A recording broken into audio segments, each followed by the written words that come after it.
उम्मीद करती हूँ आप सब लोग अच्छे होंगे और सब लोगों की होली भी बहुत अच्छे से गई होगी।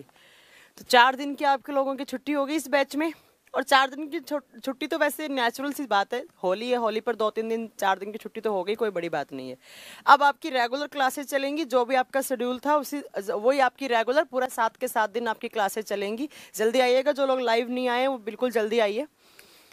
4 दिन की आपकी छुट्टी थी। अभी तक आपकी क्लास कितनी हो चुकी है? तो मैंने एक केमिस्ट्री की क्लास ली थी अभी तक, और एक बायो की क्लास ली थी, और दो क्लास आपकी हो चुकी है फिजिक्स की। ठीक है, तो अब वहीं से स्टार्ट करते हैं क्लास। वापस जल्दी आइए, कुछ लोग लाइव नहीं आए। अच्छा, 1-2 लोग आ भी चुके हैं।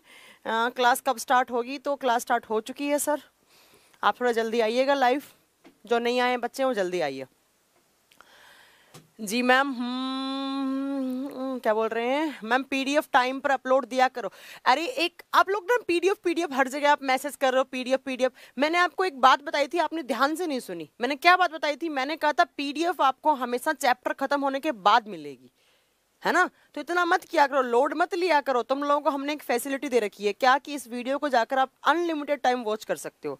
मतलब कि इस वीडियो को आप कितनी बार प्ले कर सकते हो। तो खुद से नोट्स बनाओ ना, और बाकी पीडीएफ मिलेगा, चिंता मत कीजिए, सारा मिलेगा पीडीएफ। जैसे मैंने सेल चैप्टर का दे दिया, अभी सेल चैप्टर 3 क्लास तक और चलेगा, बट मैंने पहले ही उसको आपका नोट्स दे दिया, तो कोई दिक्कत नहीं, सारा मिल जाएगा। हैप्पी होली बिल्कुल। अच्छा शालिनी मैम, आपका आज बर्थडे है? अच्छा मैम, मेरा आज बर्थडे है, तो happy birthday Shalini ma'am. Test series मिलेगा क्या? बिल्कुल मिलेगा। अरे थोड़ा सिलेबस तो होने दो, अभी तक सिलेबस हुआ क्या है? 3-4 चैप्टर होने दो, फिर साथ में मिक्स करके हम आपको टेस्ट प्रोवाइड करेंगे। और चिंता मत करो, तुम लोग, कुछ बच्चे बोल रहे हैं, आप में से बहुत सारे बच्चे बोल रहे हैं कि मैम यूट्यूब पर भी क्लास चल रही है, तो यहाँ पर हम क्लास क्यों लें या क्या? अरे यूट्यूब पर बस वो 1-2 क्लास चली थी, अब यूट्यूब पर कोई क्लास नहीं चलने वाली है। अभी जो क्लास वही देख पाएगा जिसने क्लास परचेज की होगी। हाय मैम, मैं झुंझुनू से हूँ, बहुत बढ़िया। मैं भी चूरू की रहने वाली हूँ, झुंझुनू के पास में ही। ठीक है, चलो मैम, बैच का टाइमिंग मॉर्निंग में करो। सर पुष्पेंद्र जी, अभी तो थोड़ा सा पॉसिबल नहीं है मॉर्निंग में करना। हाँ, मंडे ट्यूसडे तक हम लोग काम कर रहे हैं इस पर, तो बिल्कुल हम करेंगे। देवाशीष जी, आपका बिल्कुल बताऊंगी मैं। हमबग इफेक्ट क्या होता है सब बताऊंगी, सारे इफेक्ट बताऊंगी, चिंता मत कीजिए, थोड़ा रुकिए आप। ठीक है, मेरा नाम लीजिए। तो मोनोराज जी, मैंने आपका नाम ले लिया है। मैम क्या बोल रहे हैं? हाँ, आप क्लासेस बिल्कुल नहीं मिस नहीं हुई आपकी क्लास, बिल्कुल। अच्छा, मिस किया आपने? ओके ओके संजय जी, आपने हमारी क्लास मिस की, थैंक यू सो मच। आपकी क्लास कोई मिस नहीं हुई, आप जाकर वो बायोलॉजी केमिस्ट्री फिजिक्स वीडियो आप वापस देख सकते हैं, जितनी बार आपको देखनी है उतनी बार। हाँ बिल्कुल, आंचल मैम कह रही है मैम कोर्स बिल्कुल कंप्लीट हो जाएगा आपका, बिल्कुल कंप्लीट हो जाएगा मैम। ठीक है, चलो स्टार्ट करें। देखो, मैंने लास्ट बायोलॉजी की क्लास में मैंने क्या चैप्टर स्टार्ट किया था? तो मैंने चैप्टर स्टार्ट किया था सेल जिसको बोला जाता है कोशिका। और मैंने आपको पहली क्लास में बताया था कि चैप्टर से क्वेश्चंस कैसे बनते हैं, है ना? तो क्वेश्चंस कैसे बनते हैं, स्टडी बतानी थी 5। हाँ बिल्कुल, स्टडी लिखवाएंगे हम आज आपको। अच्छा, एक कह रहे हैं मैम मेरी पहली क्लास है, तो पहली क्लास है जिन लोगों की, हाँ जिन लोगों की आज फर्स्ट क्लास है, वो लोग क्या करें, थोड़ा सा बैक जाकर जो मेरा बायोलॉजी का फर्स्ट लेक्चर था वो आज इस क्लास खत्म होने के बाद देख लीजिएगा, थोड़ा सा आप कनेक्ट कर पाएंगे इजीली, है ना? बिल्कुल बिल्कुल, सिलेबस एकदम कंप्लीट हो जाएगा। बिल्कुल नहीं, होली बहुत अच्छा रहा हमारा, आपका कैसा रहा सर? आप पूछ रहे हैं। अरे सिलेबस की चिंता मत करो, हम लोग बैठे हैं बिल्कुल। जितना बोला है 45 डेज बोला है, तो 50 हो सकता है, 52 हो सकता है। ऐसा नहीं 1.5 महीना चला जाए, 2 महीना 3 महीना हो जाएगा, नहीं ऐसा नहीं है। ठीक है, चलो अब स्टार्ट करें। देखो, मैंने चैप्टर कौन सा स्टार्ट किया था? सबसे पहला बेसिक चैप्टर स्टार्ट किया था सेल। और मैंने बताया था इस सेल चैप्टर से कितने टाइप के क्वेश्चंस आते हैं, तो मैंने बताया होगा आपको 4 टाइप के क्वेश्चंस आते हैं। सबसे पहला मैंने बताया था सेल, डेड सेल की खोज किसने की, लाइव सेल की खोज किसने की, हमारे इस यूनिवर्स में सबसे बड़ी सेल कौन सी है, इस यूनिवर्स में सबसे छोटी सेल कौन सी है, हमारे बॉडी में बड़ी सेल कौन सी है, हमारे बॉडी में छोटी सेल कौन सी है, ये सब हो गया।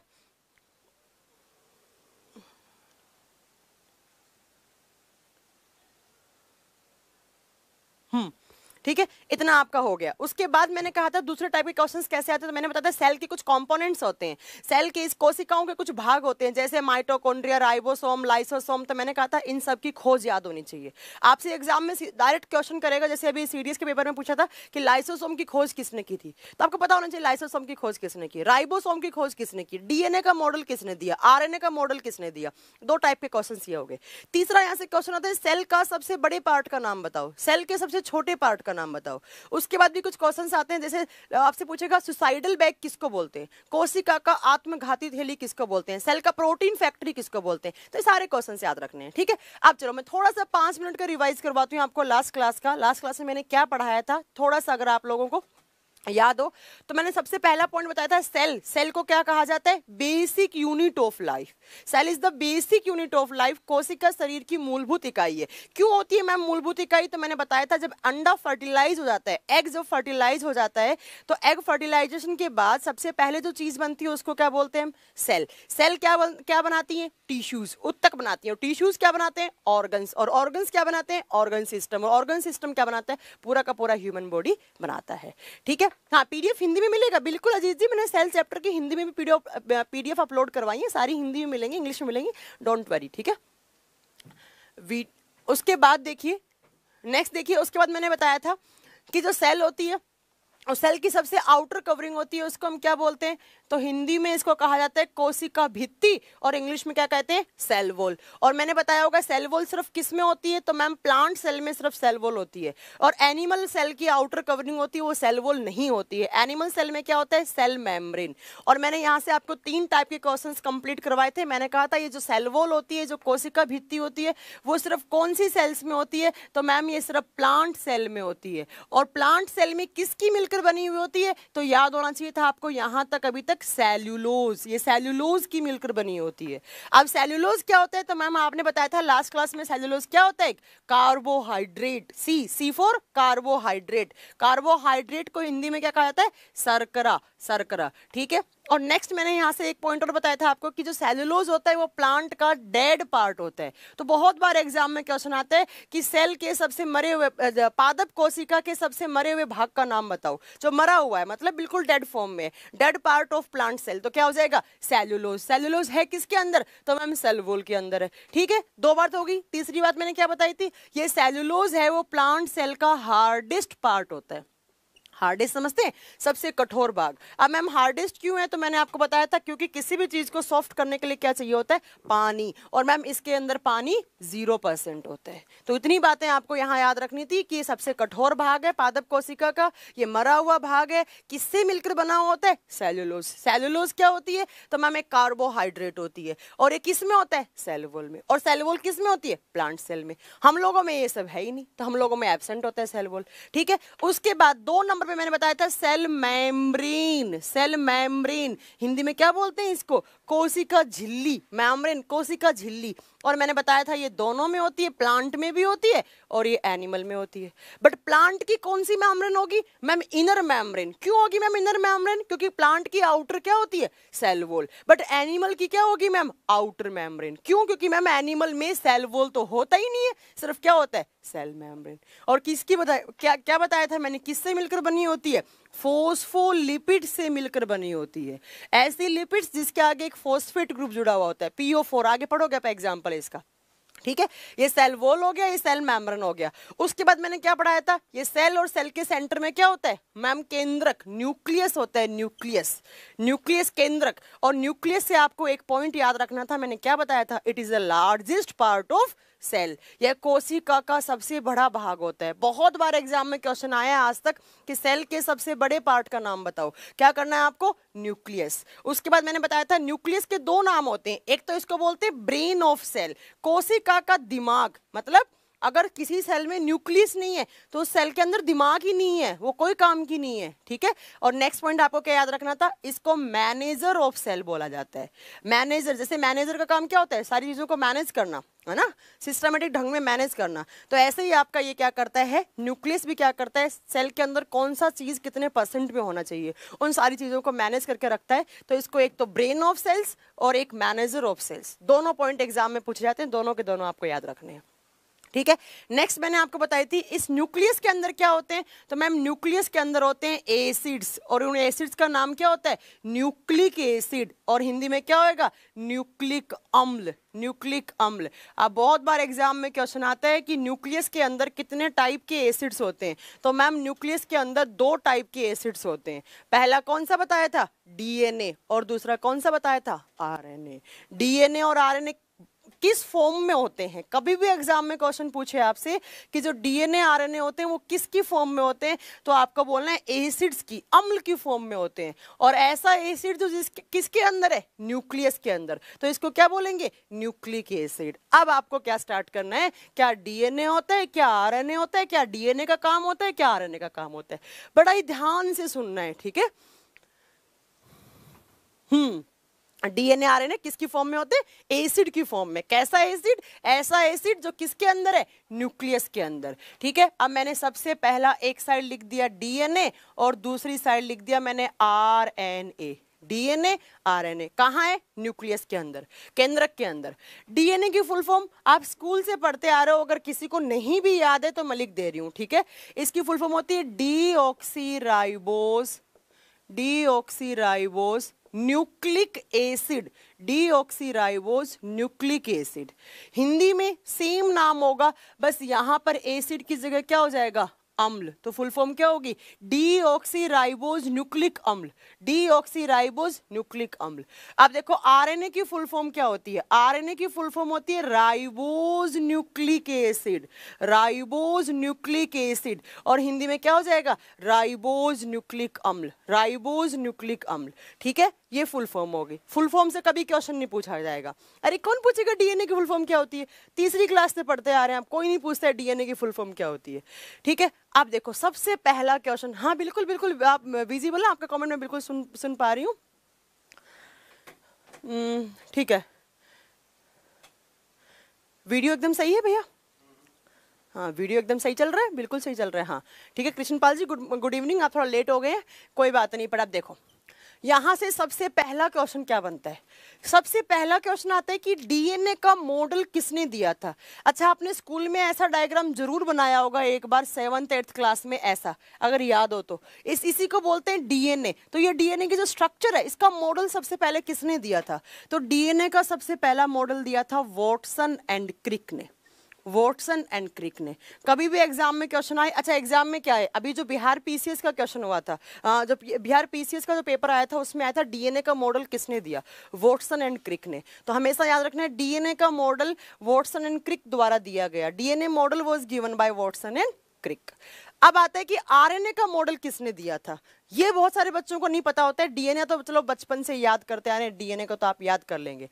जो आरएनए है इसका मॉडल दिया था फ्रेडरिक मिशर ने, फ्रेडरिक मिशर, फ्रेडरिक मिशर।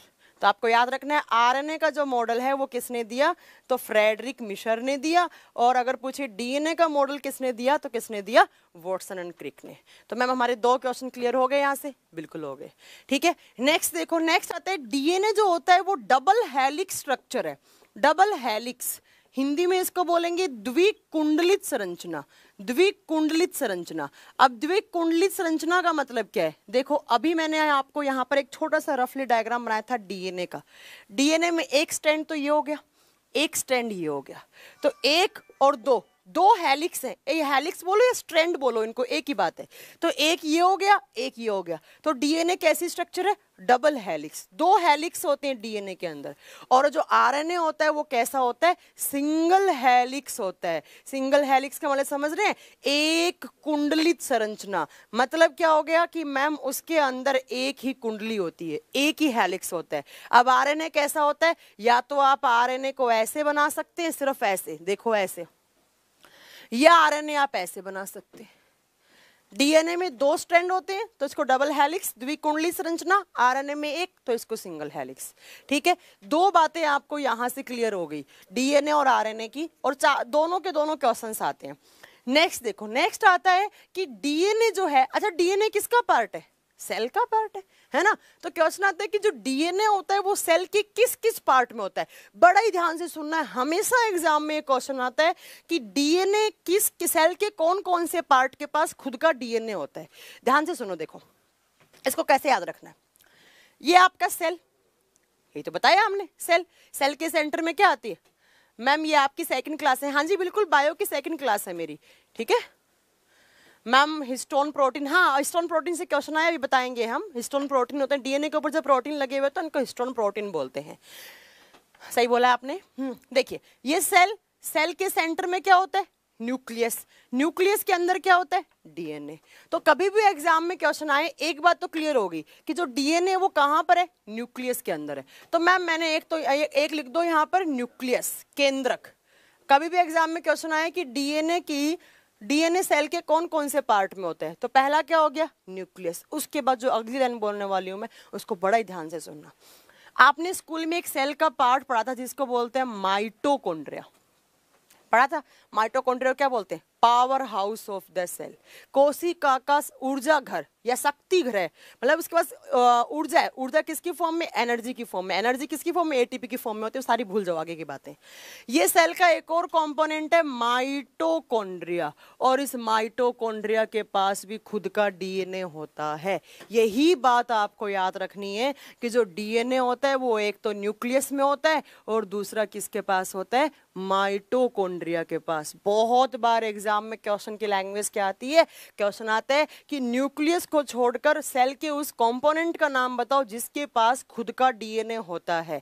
केंद्रक को छोड़कर सेल के कोशिका के उस भाग का नाम बताओ जिसके पास खुद का डीएनए। तो क्या हो गया? माइटोकॉन्ड्रिया। कर दोगे आंसर? बिल्कुल कर दोगे।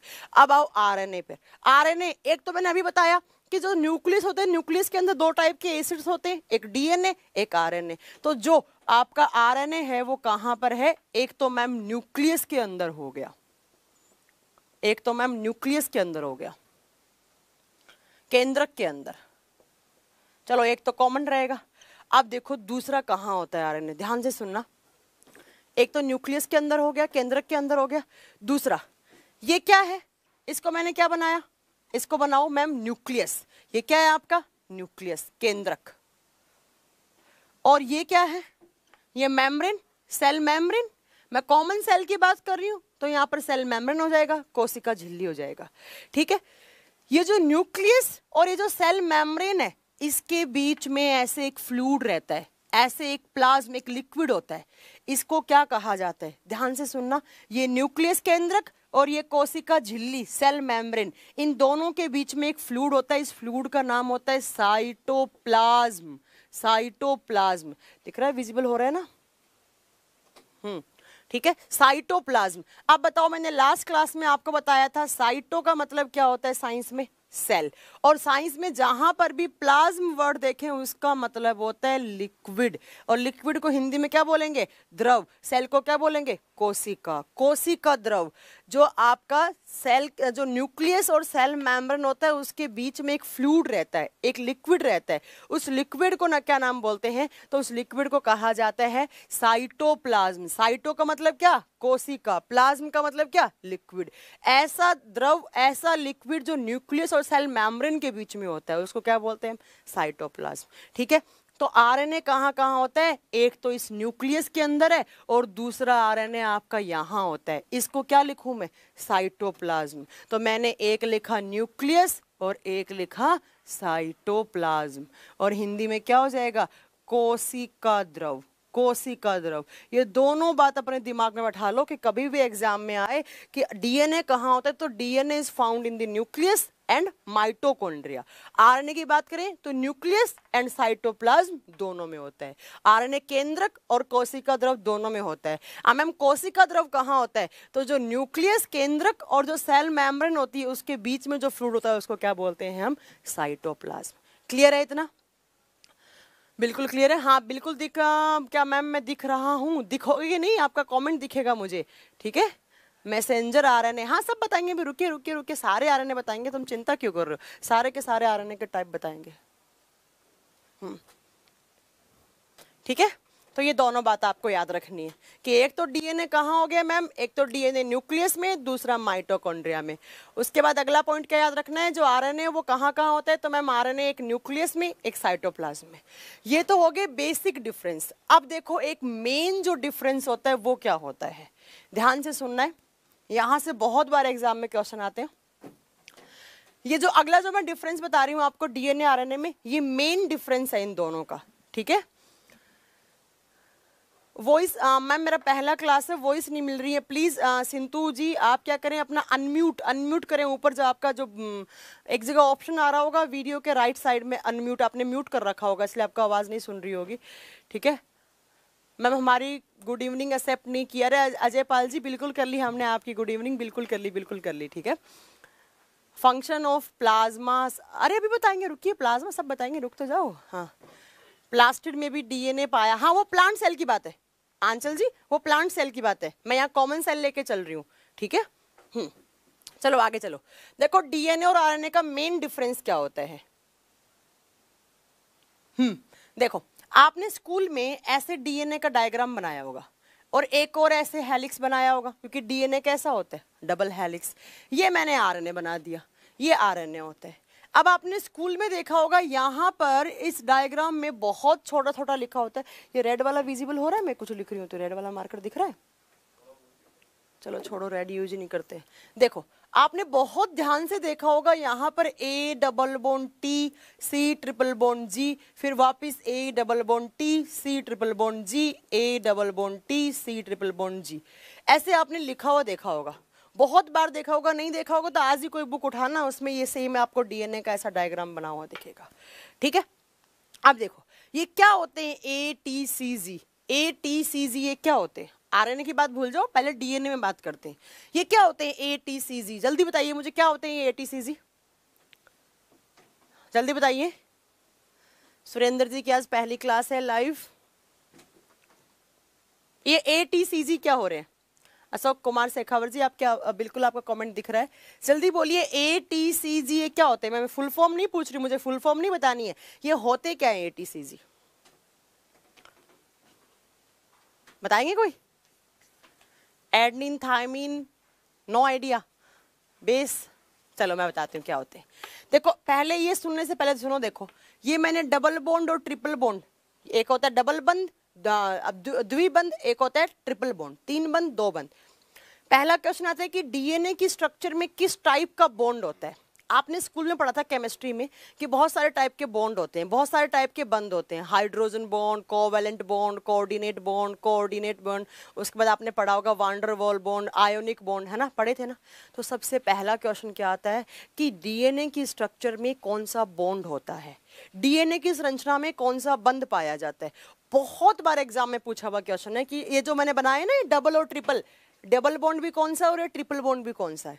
डीएनए की स्ट्रक्चर में ये जो डबल वाला और ये ट्रिपल वाला जो बॉन्ड है वो कौन सा बॉन्ड है, कोवैलेंट है, सहसंयोजक बंध है, या उपसहसंयोजक बंध है, या आयनिक बंध है, कौन सा है। किसी ने बोला आयोनिक बॉन्ड, बिल्कुल गलत है, ये होता है hydrogen bond.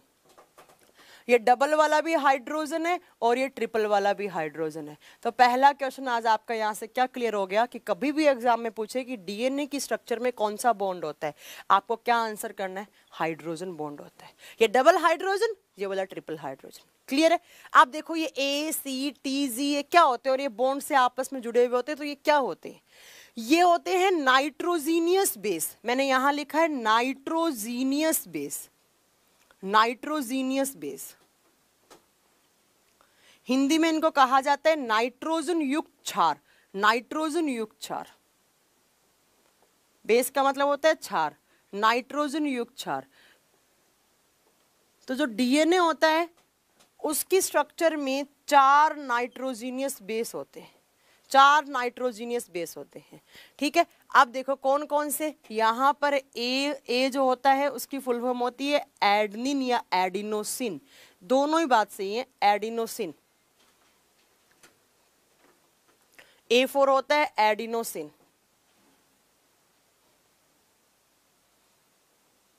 Adenosine, A4 adenosine लिख दिया मैंने यहां पर। जो टी होता है उसकी फुल फॉर्म होती है थाइमीन, थाइमीन। C4 साइटोसिन, अच्छा एक कंफ्यूज मत होना, एक होता है साइटोकाइनिन, वो प्लांट हार्मोन होता है, ये साइटोसिन है, ये है साइटोसिन। और ये जो जी होता है इसको कहा जाता है ग्वानिन, ग्वानिन, ग्वानिन। तो मैम जो डीएनए होती है उसकी स्ट्रक्चर में 4 नाइट्रोजीनियस बेस होते हैं, 4 नाइट्रोजन युक्त क्षार पाए जाते हैं।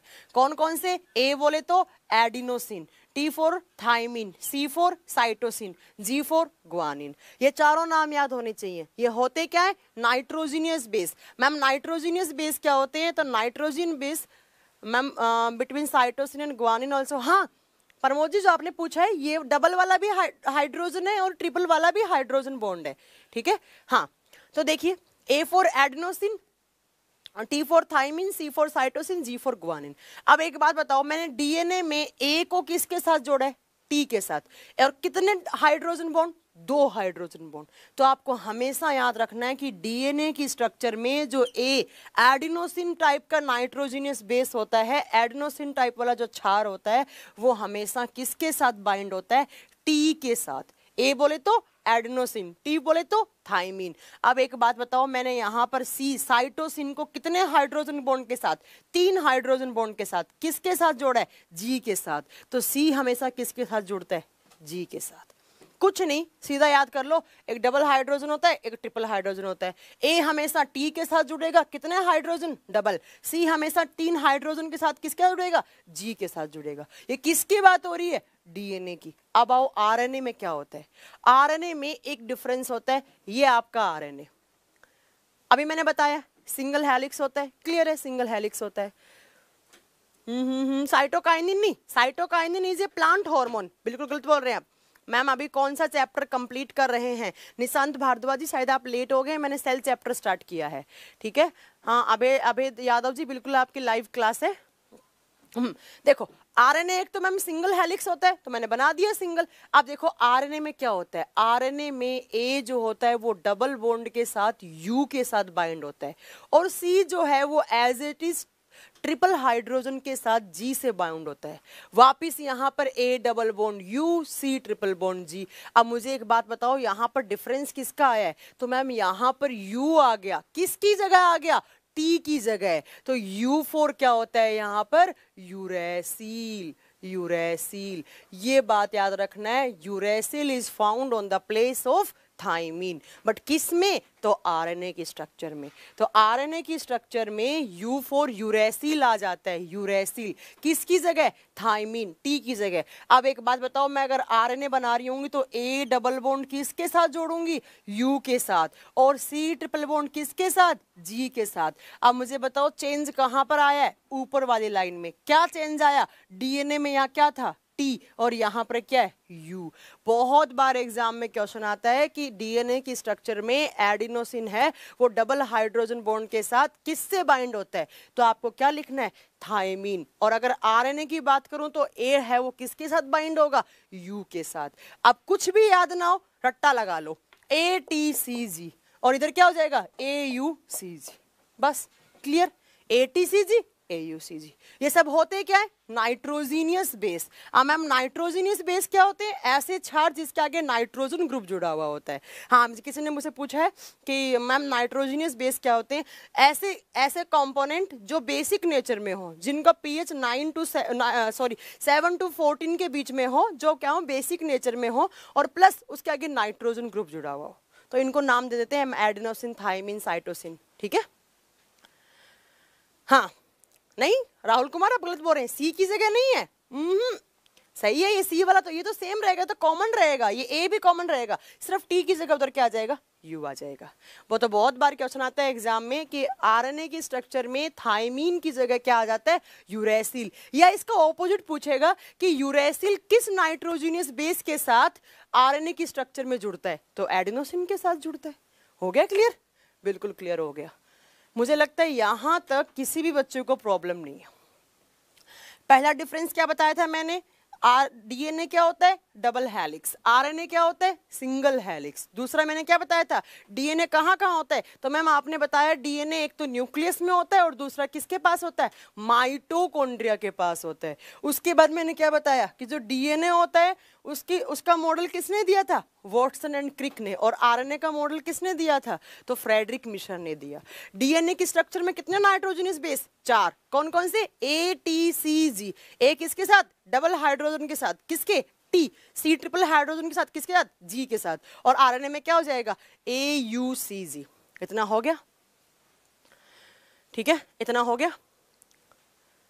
हाँ यूरेसिल भी नाइट्रोजीनियस एसिड ही है, एसिड नहीं है, बेस। ये जो एसिड क्या है, डीएनए और आरएनए एसिड की फॉर्म में होता है। लक्ष्मण मीना जी आप कंफ्यूज मत होना, जो डीएनए आरएनए होते हैं वो एसिड्स की फॉर्म में होते हैं, बट डीएनए आरएनए के ऊपर नाइट्रोजनियस बेसेस एडेड होते हैं। ठीक है मैम, जीन किस में होता है, प्यास जी अभी सब कुछ समझ में आएगा, थोड़ा रुकिए, सब बताएंगे सब बताएंगे। ठीक है अब देखो नेक्स्ट देखो, अब कोई आपसे पूछे कि डीएनए का काम क्या होता है, मुझे बताओ डीएनए का काम क्या होता है, जल्दी बताओ डीएनए का काम क्या होता है। अनम्यूट कीजिए, कोई पूछ रहे हैं, अनम्यूट कीजिए प्लीज, जल्दी बताइए डीएनए का काम बताइए मुझे, डीएनए का काम क्या होता है। सबके कमेंट दिख रहे हैं मुझे बहुत। अरे संटू जी को अभी तक वॉइस नहीं मिला है। जल्दी बताइए डीएनए का काम क्या होता है।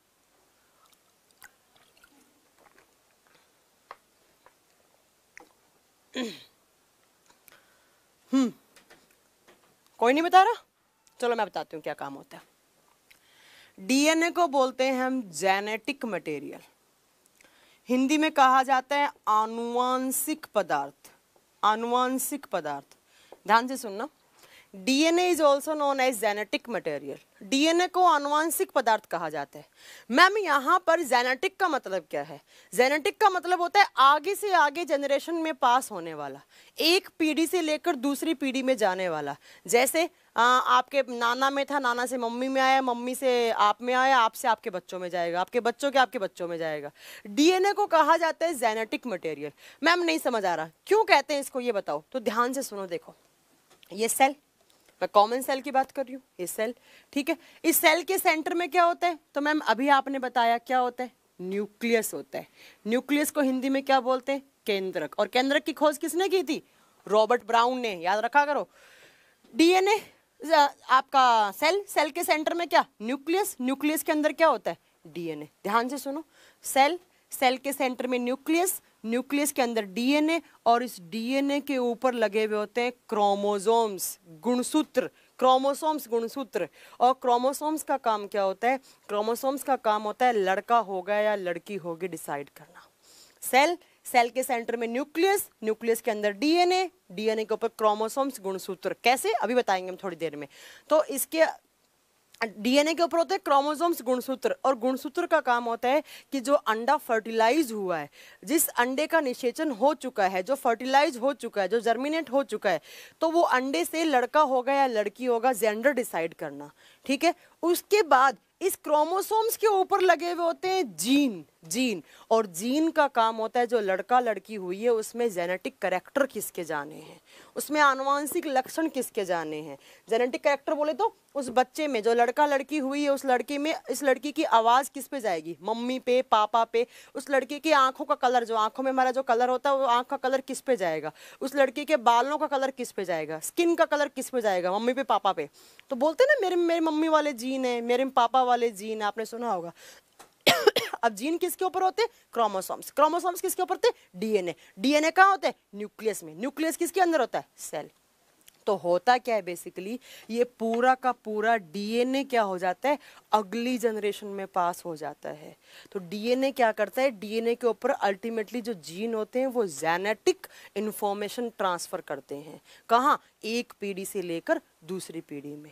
आप जेनेटिक कैरेक्टर बोले तो कि उस बच्चे की हाइट किस पे है, उसका आंखों का कलर किस पे है, उसके बालों का कलर किस पे है, उसका स्किन का कलर किस पे है, मम्मी पे जाएगा, पापा पे जाएगा। जैसे मम्मी में किसके आए थे, नाना के आए थे, नानी के आए थे, ऐसे। तो मैम पूरा का पूरा डीएनए आगे ट्रांसफर हो रहा है। तो डीएनए को हमने क्या बोल दिया, जेनेटिक मटेरियल।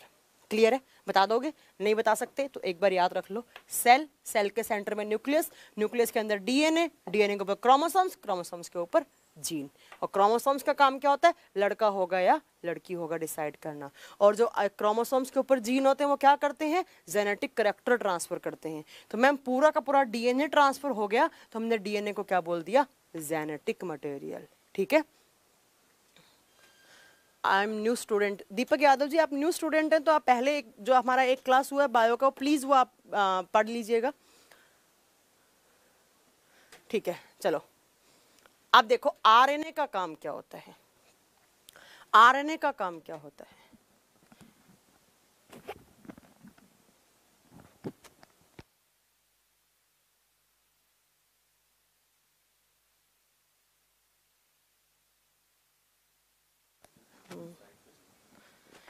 अब देखो आरएनए का काम क्या होता है, आरएनए, डीएनए का काम तो मुझे पता है, बहुत सारे बच्चे बताई देते हैं, आरएनए का काम क्या होता है। देखो आर की फुल फॉर्म मैंने क्या बताई, राइबोज, राइबोज आरएनए, है ना, राइबोज न्यूक्लिक एसिड बताया मैंने। अब ध्यान से सुनना, साइंस में कभी भी आप राइबोज या राइबोसोम, राइबोसोम या राइबो वर्ड देखें, इन तीनों वर्ड का मतलब होता है प्रोटीन से, प्रोटीन से। कभी भी आपसे एग्जाम में कुछ RNA, ribose, ribosome, ribo word दिखा, आप हमेशा कौन सा ऑप्शन टिक कर देंगे, प्रोटीन वाला। देखो कैसे। हाँ अक्षय कुमार जी आपका नाम शो हो रहा है यहाँ पर, बिल्कुल। देखो आरएनए का काम क्या होता है, आरएनए का काम होता है प्रोटीन सिंथेसिस करना, प्रोटीन बनाना और इन प्रोटीन का सिंथेसिस करना। RNA is helpful in making of protein and synthesis of protein. RNA का कार्य प्रोटीन का निर्माण और उसका संश्लेषण करना है। ये कैसी बात हुई मैम, प्रोटीन का कैसे निर्माण करेगा, कैसे संश्लेषण करेगा। एक बात याद रखना, हम लोग खाना खाते हैं, खाने में हम कितने टाइप के मॉलिक्यूल्स खाते हैं, 3। पहला कौन सा, कार्बोहाइड्रेट, दूसरा कौन सा, प्रोटीन, और तीसरा कौन सा, लिपिड्स, वसा। ये बता चुकी हूं मैं, है ना। प्रोटीन, ध्यान से सुनना, ये बात हमेशा आपको लाइफ टाइम याद रखनी है, ये बात, ठीक है।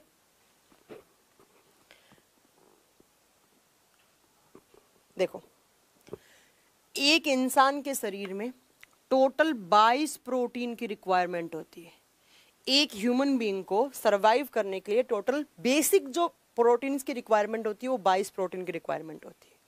अब होता क्या है, विटामिन खाते हैं बट विटामिन से एनर्जी नहीं मिलती है। अभिषेक जी कंफ्यूज मत हुआ करो, विटामिन एनर्जी नहीं देता है और विटामिन अलग से नहीं खाते हैं, इन तीनों की फॉर्म में आप विटामिन खा लेते हैं। तो एक इंसान के शरीर में, ये छोड़ दो, ये कार्बोहाइड्रेट लिपिड सब छोड़ दो, सिर्फ प्रोटीन की बात याद रखो। प्रोटीन से एनर्जी मिलती है ना प्रोटीन, जैसे आपने सोयाबीन खाया, आपने नॉनवेज खाया, आपने दाल खाया, सबसे क्या मिलती है, एनर्जी मिलती है, ठीक है। देखो एक इंसान के शरीर में टोटल 22 प्रोटीन की रिक्वायरमेंट होती है। अब होता क्या है, बेसिकली इन 22 में से जो 12 प्रोटीन होते हैं वो आपका बॉडी अपने आप सिंथेसिस कर लेता है। ये जो 12 प्रोटीन है वो अपने आप बन जाते हैं। आपने सुना होगा हमारे बालों में केराटिन प्रोटीन होता है, कभी आपने केराटिन प्रोटीन बाहर से खाया है, नहीं खाया। आपने सुना होगा हमारी स्किन में एक प्रोटीन होता है जिसका नाम होता है कोलेजिन प्रोटीन, कभी खाया आपने कोलेजिन प्रोटीन, नहीं खाया। आपने सुना होगा एक थ्रोम्बिन प्रोटीन होता है, कोई बात नहीं, नहीं सुना, आप इतना याद रखो कि हमारे बॉडी में टोटल एक इंसान को 22 प्रोटीन की रिक्वायरमेंट होती है। उस 22 में से 12 कौन बनाता है, अपना बॉडी इंटरनली अपना जो सिस्टम है, बहुत सारे सिस्टम से वो सारे मिलकर अपने प्रोटीन बना लेते हैं।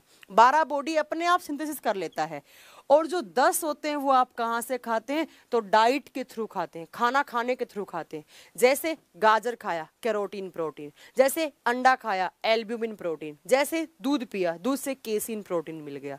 तो मैम टोटल हमें हमारे बॉडी में कितने प्रोटीन्स की रिक्वायरमेंट है, 22। 22 में से कितने बॉडी अपने आप बनाता है, 12, और बाकी के 10 कहाँ से लेते हैं, डाइट के थ्रू। अब ध्यान से सुनना अगला सेंटेंस, ये जो 12 है हमारे बॉडी में वो कौन बनाता है, आरएनए, ठीक है। क्यों, क्योंकि आरएनए की फुल फॉर्म क्या होती है, राइबोज या राइबोसोम या राइबो, और इन तीनों टर्म का मतलब क्या होता है, प्रोटीन बनाना। क्लियर है यहाँ तक। तो कभी भी एग्जाम में क्वेश्चन आए कि आरएनए का काम क्या होता है, तो आपको याद रखना है आरएनए का कार्य हमारे शरीर में प्रोटीन बनाना और उसका संश्लेषण, संश्लेषण का मतलब समझते हैं, उसको एक्टिवेट करना, उसको सिंथेसिस करना, तो ये आरएनए का काम होते हैं, ठीक है। यूट्यूब पे करण जी, यूट्यूब पर कोई क्लास नहीं चलेंगी। अब यूट्यूब पर सिर्फ वो 2 डेमो क्लास थी, वो बिल्कुल आप कोई भी क्लास नहीं चलेंगी। बादल कुमार जी कह रहे हैं मैम आप बहुत अच्छी टीचर हो। Badal Kumar ji thank you so much, अगर आपको समझ में आ रहा है तो। त्रिलोक चंद जी कह रहे हैं मैम आप बहुत अच्छा पढ़ाते हैं। अच्छा मैं पढ़ाती हूँ तो उतना ही अच्छा आपको पढ़ना भी है, ठीक है। इस बार आरआरबी का कोई भी क्वेश्चन नहीं छूटने दूंगी मैं साइंस का तुम लोगों को, ठीक है। बिल्कुल देखिए समझिए। अब देखो एक बड़ा ही अच्छा क्वेश्चन है यहाँ से, बहुत एग्जाम्स में आता है, इवन स्टेट पीसीएस के एग्जाम में तो हर साल आता है। मैंने टोटल प्रोटीन कितने बताए हैं आपको, 22। अब मैं आपसे पूछती हूँ कि हमारे बॉडी में सबसे ज्यादा अमाउंट में पाए जाने वाले प्रोटीन का नाम बताओ, और कहाँ होता है ये भी बताओ, जल्दी बताओ। हमारे बॉडी में टोटल कितने, 22। मैं आपसे क्या क्वेश्चन कर रही हूँ, मैंने आपसे क्वेश्चन किया है कि इन 22 में से सबसे ज्यादा प्रोटीन कौन सा होता है और कहाँ होता है, मुझे जल्दी बताइए, जल्दी आंसर दीजिए मुझे। दीक्षा मैम आंसर दीजिए। दीक्षा मैम कह रही है मैम आपका टीचिंग स्टाइल बहुत अच्छा है, बिल्कुल अच्छा, thank you so much. Satya ji कह रहे हैं मैडम चैट कैसे करें। सत्या जी चैट किससे करनी है, चैट नहीं करनी बेटा, यहाँ पर पढ़ना है, कोई डाउट हो तो वो यहाँ पर आपका आ रहा है। जल्दी बताओ सबसे ज्यादा, लीवर, लीवर का मतलब क्या होता है, मैं पूछ रही हूँ कौन सा प्रोटीन ज्यादा होता है। इन प्रोटीन्स के नाम होते हैं, जैसे बालों वाला क्या होगा, केराटिन, ऐसे ही आपके नाखूनों वाला भी केराटिन होता है, ऐसे ही अंडे वाला एल्ब्यूमिन होता है। मुझे बताओ सबसे ज्यादा प्रोटीन कौन सा होता है, कहाँ होता है। बहुत बार एग्जाम में क्वेश्चन आता है कि most abundant protein in human body. नहीं पता, जल्दी बता, नहीं पता तो आप कमेंट कर दो, नहीं पता कोई बात नहीं। मशरूम, मशरूम प्रोटीन, अरे यार तुम यार परवीन जी कैसी बातें कर रहे हो आप। कैरोटीन तो गाजर से खाते हैं हम। अमीनो एसिड नहीं नहीं नहीं नहीं, अमीनो एसिड तो प्रोटीन की स्मॉलेस्ट यूनिट होती है वैभव जी, आप बिल्कुल मिसगाइड हो गए हैं। एल्ब्यूमिन नहीं। सल्फ्यूरिक, सल्फ्यूरिक का भी प्रोटीन होता है क्या राहुल जी, सल्फ्यूरिक एसिड होता है। अमीनो एसिड आरएनए, ना ना ना ना ना ना, सारे के सारे गलत आंसर है। शिव कुमार जी कह रहे हैं ma'am you are the best teacher nowadays, thank you Shiv Kumar ji. नहीं पता, चलो मैं दूं आंसर। क्वेश्चन आता है एग्जाम में, ह्यूमन बॉडी में 22 प्रोटीन में सबसे ज्यादा अमाउंट वाला प्रोटीन कौन सा है और कहाँ है। कोई बात नहीं प्रमोद जी, नाम सुनो उसका, कौन सा होता है। हमारे बॉडी में सबसे ज्यादा अमाउंट में पाए जाने वाला प्रोटीन होता है कोलेजिन प्रोटीन, कोलेजिन प्रोटीन। एक बात बताओ, अगर मैं आपसे पूछूं ह्यूमन बॉडी के लार्जेस्ट ऑर्गन का नाम बताओ, मानव के शरीर के सबसे बड़े अंग का नाम बताओ, तो सबसे बड़ा ऑर्गन क्या होता है हमारा, skin. Skin is the largest organ of human body. मानव के शरीर का सबसे बड़ा अंग त्वचा है। तो मैम ऑब्वियस सी बात है, स्किन जब लार्जेस्ट ऑर्गन तो स्किन में जो प्रोटीन होगा वो क्या होगा, सबसे ज्यादा अमाउंट में पाए जाने वाला प्रोटीन। तो स्किन में कौन सा होता है, कोलेजिन प्रोटीन। नहीं देखा आपने, कोलेजिन का फेस वॉश आता है, स्किन के लिए अच्छा होता है, ऑयली स्किन वालों को कोलेजिन लेना चाहिए, कभी नहीं सुना, नहीं सुना, कोई दिक्कत नहीं है, आपको याद रखना है most abundant protein in human body is collagen protein that is found in human skin. मानव के शरीर में सर्वाधिक मात्रा में पाए जाने वाला प्रोटीन कोलेजिन प्रोटीन है, और जो कहाँ पर होता है, स्किन से होता है। ये कोलेजिन हमारे बॉडी में ऑटोमेटिकली बनता है। हाँ सौरभ जी, ये कोलेजिन जो है वो 12 है ना, ये इनमें से एक है तो ये बन जाता है। याद हो गया। आरएनए का काम पूछे, जहां पर भी मैम साइंस में राइबो, राइबोज, राइबोसोम वर्ड देखें उसका मतलब ही क्या है, प्रोटीन। और प्रोटीन टोटल कितने होते हैं हमारे बॉडी में, 22। 12 कौन बनाता है, बॉडी। बॉडी में कौन बनाता है, आरएनए बनाता है। और बाकी के 10 कहां से खाते हैं हम, डाइट के थ्रू खाते हैं। हो गया। इनबिल्ट होता है, बिल्कुल इनबिल्ट होता है। कोलेजिन प्रोटीन ये किस में मिलता है, इस कोलेजिन प्रोटीन को बनाती है हमारी स्किन के अंदर कुछ ग्लैंड्स होती हैं, वो बनाती हैं इसको। चलो, मिलेनिन प्रोटीन नहीं होता है, जो मिलेनिन होता है वो स्किन को कलर देता है। मिलेनिन हमारी स्किन को कलर देने का काम करता है, वो प्रोटीन नहीं होता है, वो पिगमेंट होता है। मिलेनिन हमारी स्किन में पाए जाने वाला पिगमेंट है, ठीक है। तो आरएनए का काम पूछे तो मैम आरएनए का काम है प्रोटीन बनाना, और डीएनए का काम क्या है, जेनेटिक मटेरियल को ट्रांसफर करना। कैसे करता है, तो मैम सेल के अंदर क्या, न्यूक्लियस, न्यूक्लियस के अंदर क्या, डीएनए, डीएनए के ऊपर क्या, क्रोमोसोम्स, क्रोमोसोम्स के ऊपर क्या। मैम सभी प्रोटीन के नाम बता दो सोनू मीना जी, सभी प्रोटीन, सभी कार्बोहाइड्रेट, सब नाम लिखवाऊंगी, चिंता मत कीजिए। एक आपका चैप्टर है न्यूट्रिशन, उसके अंदर कार्बोहाइड्रेट्स, प्रोटीन्स, लिपिड्स और विटामिन सब करवाऊंगी मैं, चिंता मत करो, है ना, ठीक है। अब देखो, अब आपको आरएनए से 2-3 बातें और याद रखनी है। एक क्वेश्चन आता है एग्जाम में कि कितने टाइप का आरएनए होता है, तो 3 टाइप्स ऑफ आरएनए। आरएनए जो होता है वो 3 प्रकार का होता है। कौन कौन सा, ध्यान से सुनो। पहला होता है mRNA। इस M की फुल फॉर्म होती है messenger RNA, mRNA, messenger RNA, messenger RNA.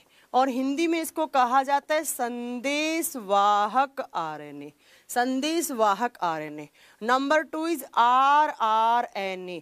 Are की फुल फॉर्म होती है राइबोज आरएनए, राइबोज आरएनए। और 3 नंबर पे आता है टीआरएनए, टीआरएनए। हिंदी में इसको सेम सेम नाम से बोलेंगे।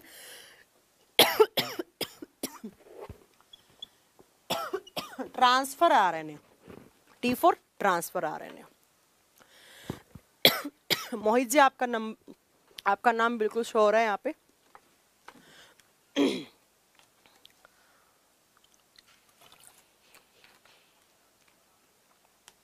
अगर आरएनए प्रोटीन, आरएनए का तीसरा टाइप राइबोसोम होता है, राइबोसोम। ठीक है, देखो सबसे पहला एमआरएनए, मैसेंजर, मतलब मैसेज लेकर आ रहा है कुछ। एमआरएनए क्या करेगा, सेल के किस कंपोनेंट के पास कितनी प्रोटीन की रिक्वायरमेंट है इसका मैसेज लेकर आएगा। प्रोटीन क्या होता है, एनर्जी मॉलिक्यूल होता है। प्रोटीन से क्या मिलती है, एनर्जी। अब सेल में बहुत सारे कंपोनेंट है, माइटोकॉन्ड्रिया, गोल्जी बॉडी, आपका प्लास्टिड्स, आगे सब बहुत सारे पढ़ोगे, एंडोप्लाज्मिक रेटिकुलम, इतने सारे जो सेल के कंपोनेंट है उनको एनर्जी चाहिए चाहिए। एनर्जी के बिना कैसे सेल काम कर सकती है। तो ये एमआरएनए क्या करता है, ये मैसेज लेकर आता है कि सेल के किस कंपोनेंट के पास कितनी प्रोटीन की रिक्वायरमेंट है। ठीक है, उसके बाद आरआरएनए क्या करेगा, ये एमआरएनए मैसेज लाकर किसको दे देगा, आरआरएनए को। आर की फुल फॉर्म क्या है, राइबोज आरएनए। और राइबोज का मतलब क्या बनाया था मैंने, प्रोटीन। तो एमआरएनए जितना मैसेज लेकर आएगा उतना प्रोटीन कौन बना देगा, आरआरएनए प्रोटीन। कुछ प्रोसेस होती है, ट्रांसक्रिप्शन, ट्रांसलेशन, अभी काम की नहीं है। जब मैं आपको बायोटेक्नोलॉजी करवाऊंगी वहां पर थोड़ा सा बता दूंगी, डिटेल में नहीं, थोड़ा बहुत आपको आइडिया दूंगी कि ट्रांसक्रिप्शन क्या होता है, ट्रांसलेशन क्या होता है, उनके थ्रू क्या बनता है, प्रोटीन। अब आपको यहाँ पर क्या बात याद रखनी है, आपसे कभी भी पूछे कि कौन सा आरएनए मेन आरएनए होता है प्रोटीन बनाने वाला, एक बात बताओ, राइबोज किस में दिख रहा है, आरआरएनए में। तो आरआरएनए क्या होता है, it is main RNA for protein making.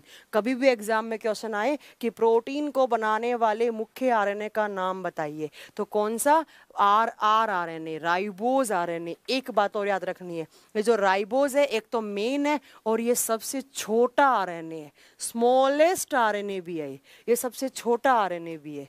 तो मैम एमआरएनए मैसेज लेकर आया कि कितना प्रोटीन का रिक्वायरमेंट सेल के किस कंपोनेंट को कितनी है, आरआरएनए क्या करेगा, उतना ही प्रोटीन बना देगा। इसीलिए इसको हमने मेन आरएनए या सबसे छोटा आरएनए भी यही होता है।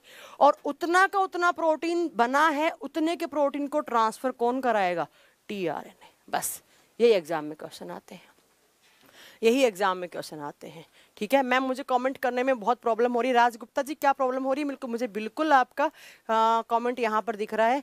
और विराट कोहली जी, सुनील जी कह रहे हैं मैम गुड इवनिंग, लेट हो गया मैम, क्लास का टाइम पता नहीं चला, फर्स्ट टाइम है मेरा। तो क्लास का टाइमिंग है सर आपका 5:30 से 7:30, है ना। ठीक है, हाँ 5 स्टडी लिखवाऊंगी माया कुमारी, बिल्कुल लिखवाऊंगी। ठीक है, इतनी बातें याद रखेंगे। तो मैम आरएनए 3 टाइप का होता है, अगर कभी भी एग्जाम में क्वेश्चन आए सबसे छोटे आरएनए का नाम बताओ, तो कौन सा, आरआरएनए। और मेन आरएनए, मुख्य आरएनए कौन सा है, आरआरएनए। क्लियर, इतनी बातें आपको डीएनए आरएनए में याद रखनी थी। और डीएनए आरएनए कहाँ है, न्यूक्लियस के अंदर। ये सब कुछ कहाँ पढ़ रहे हैं हम, न्यूक्लियस के अंदर तो पढ़ रहे हैं, केंद्रक के अंदर तो पढ़ रहे हैं। अब देखो, अब आरएनए का कॉलम छोड़ दो, अब वापिस से डीएनए पे आओ। मैंने अभी आपको क्या बताया था, अभी बताया मैंने कि ये आपकी सेल होती है, सेल के सेंटर में क्या होता है, न्यूक्लियस, न्यूक्लियस के अंदर क्या होता है, डीएनए, और डीएनए के ऊपर क्या होते हैं, क्रोमोसोम्स। तो नेक्स्ट आपका कंपोनेंट क्या है, पहला सेल वॉल, दूसरा सेल मेम्ब्रेन, तीसरा कौन सा, न्यूक्लियस, और चौथा कौन सा पढ़ना है आपको, क्रोमोसोम्स। क्रोमोसोम्स हिंदी में इसको कहा जाता है गुणसूत्र, गुणसूत्र। यहां से भी बहुत सारे क्वेश्चंस हैं, ये भी आपको सारे याद करने हैं। देखो सबसे पहला पॉइंट है, क्रोमोसोम्स कहाँ होते हैं, अभी बताया मैंने, सेल, सेल के अंदर क्या, न्यूक्लियस, न्यूक्लियस के अंदर क्या, डीएनए, और डीएनए के ऊपर क्या होते हैं, क्रोमोसोम्स। तो सबसे पहला क्वेश्चन आता है क्रोमोसोम्स कहाँ अटैच्ड होते हैं, तो ये किसके ऊपर लगे हुए हैं क्रोमोसोम्स, डीएनए के ऊपर।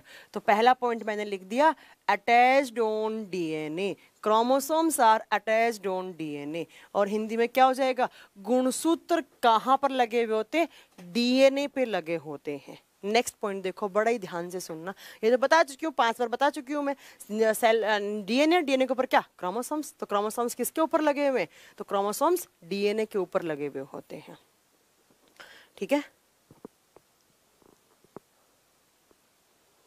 नेक्स्ट देखो, क्रोमोसोम्स जो होते हैं वो विजिबल कब होते हैं?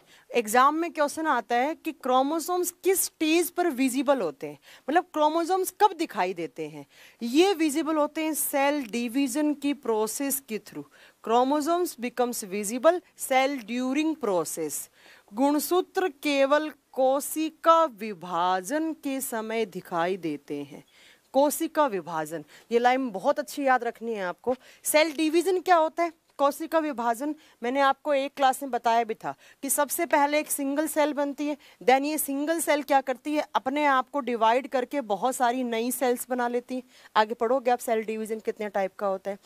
तो वो प्रोसेस जिसके थ्रू पुरानी सेल ने अपने आप को डिवाइड करके नई सेल्स बना दी, उसी को क्या बोलते हैं? Cell division. तो कोशिका विभाजन वह प्रक्रिया है जिसमें एक पुरानी कोशिका अपने आप को डिवाइड करके नई कोशिका बना रही है। तो अब आप एक बात याद रखना, अगर आपको सेल के कंपोनेंट देखने हैं, जितने माइटोकॉन्ड्रिया, लाइसोसोम, राइबोसोम, ये आपको सब देखना है। आपने एक सेल उठाई, कहीं की भी उठा लो, बाल की, नाखून की, आंख की, नाक की, कोई भी सेल उठा लो। उस सेल को उठाकर इलेक्ट्रो माइक्रोस्कोप पर रख दो। मैंने तो बहुत बार देखी है, तो आप लोगों ने कभी देखी नहीं, फिर भी मैं आपको बता दूं। उसको आपने रख दिया इलेक्ट्रो माइक्रोस्कोप पे। इलेक्ट्रो माइक्रोस्कोप पे जब आप रखोगे तो आपको सेल के सारे कंपोनेंट दिख जाएंगे, माइटोकॉन्ड्रिया, लाइसोसोम, राइबोसोम, सब दिख जाएंगे। एक नहीं दिखेगा, कौन सा? क्रोमोसोम्स। क्रोमोसोम्स देखने हैं आपको, तो आपको कौन सी सेल उठानी पड़ेगी? ऐसी सेल जिसके अंदर किसकी प्रोसेस हो रही हो? सेल डिवीजन की प्रोसेस हो रही हो। तो कहने का मतलब क्या हो गया कि मैम क्रोमोसोम सिर्फ उसी टाइम पर दिखाई देंगे जब सेल के अंदर किसकी प्रोसेस हो रही हो? सेल डिवीजन की प्रोसेस। तो chromosomes becomes visible during cell division process. बहुत बार एग्जाम में क्वेश्चन आता है कि अगर आपने सेल को इलेक्ट्रो माइक्रोस्कोप पे रखा तो आपको कौन सा सेल का कंपोनेंट विजिबल नहीं होगा? तो कौन सा नहीं होगा? क्रोमोसोम। और क्रोमोसोम सिर्फ कब दिखेंगे? तो क्रोमोसोम्स मैम एक ही स्टेज में दिखेंगे, कब? सेल डिवीजन की प्रोसेस के, जब सेल के अंदर डिवीजन हो रहा हो तभी दिखेंगे। ठीक है, क्लियर? नेक्स्ट देखो,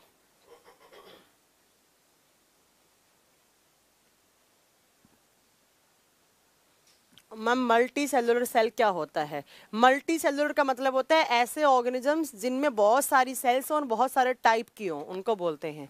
पढ़ाएंगे, अभी रुकिए, सब पढ़ाएंगे। मैम बायो की कितनी क्लास हो चुकी है, उनका रिवीजन होगा क्या? विराट कोहली जी को बायो की एक क्लास हुई है सिर्फ। यहाँ हम ज़्यादा वर्किंग स्टूडेंट हैं, नोट्स नहीं बना पाते, आपकी पीडीएफ में अच्छा डिस्क्राइब होता है, प्लीज़ टाइम पर प्रोवाइड। हाँ बिल्कुल टाइम पर कर देंगे हम आपको पीडीएफ प्रोवाइड। अभी मैंने सेल चैप्टर की कर दी है, आपने देखा होगा। ठीक है, अभी रुकिए, नेक्स्ट। ये वाला वीडियो इतना रुक क्यों रहा है? इधर वाला।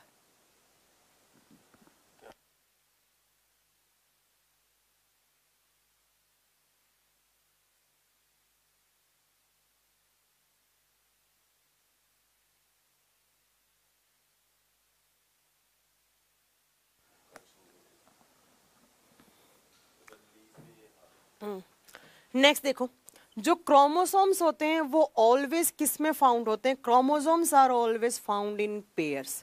गुणसूत्र हमेशा जोड़ी में पाए जाते हैं। एक बात याद रखना, सिंगल क्रोमोसोम नहीं होता है।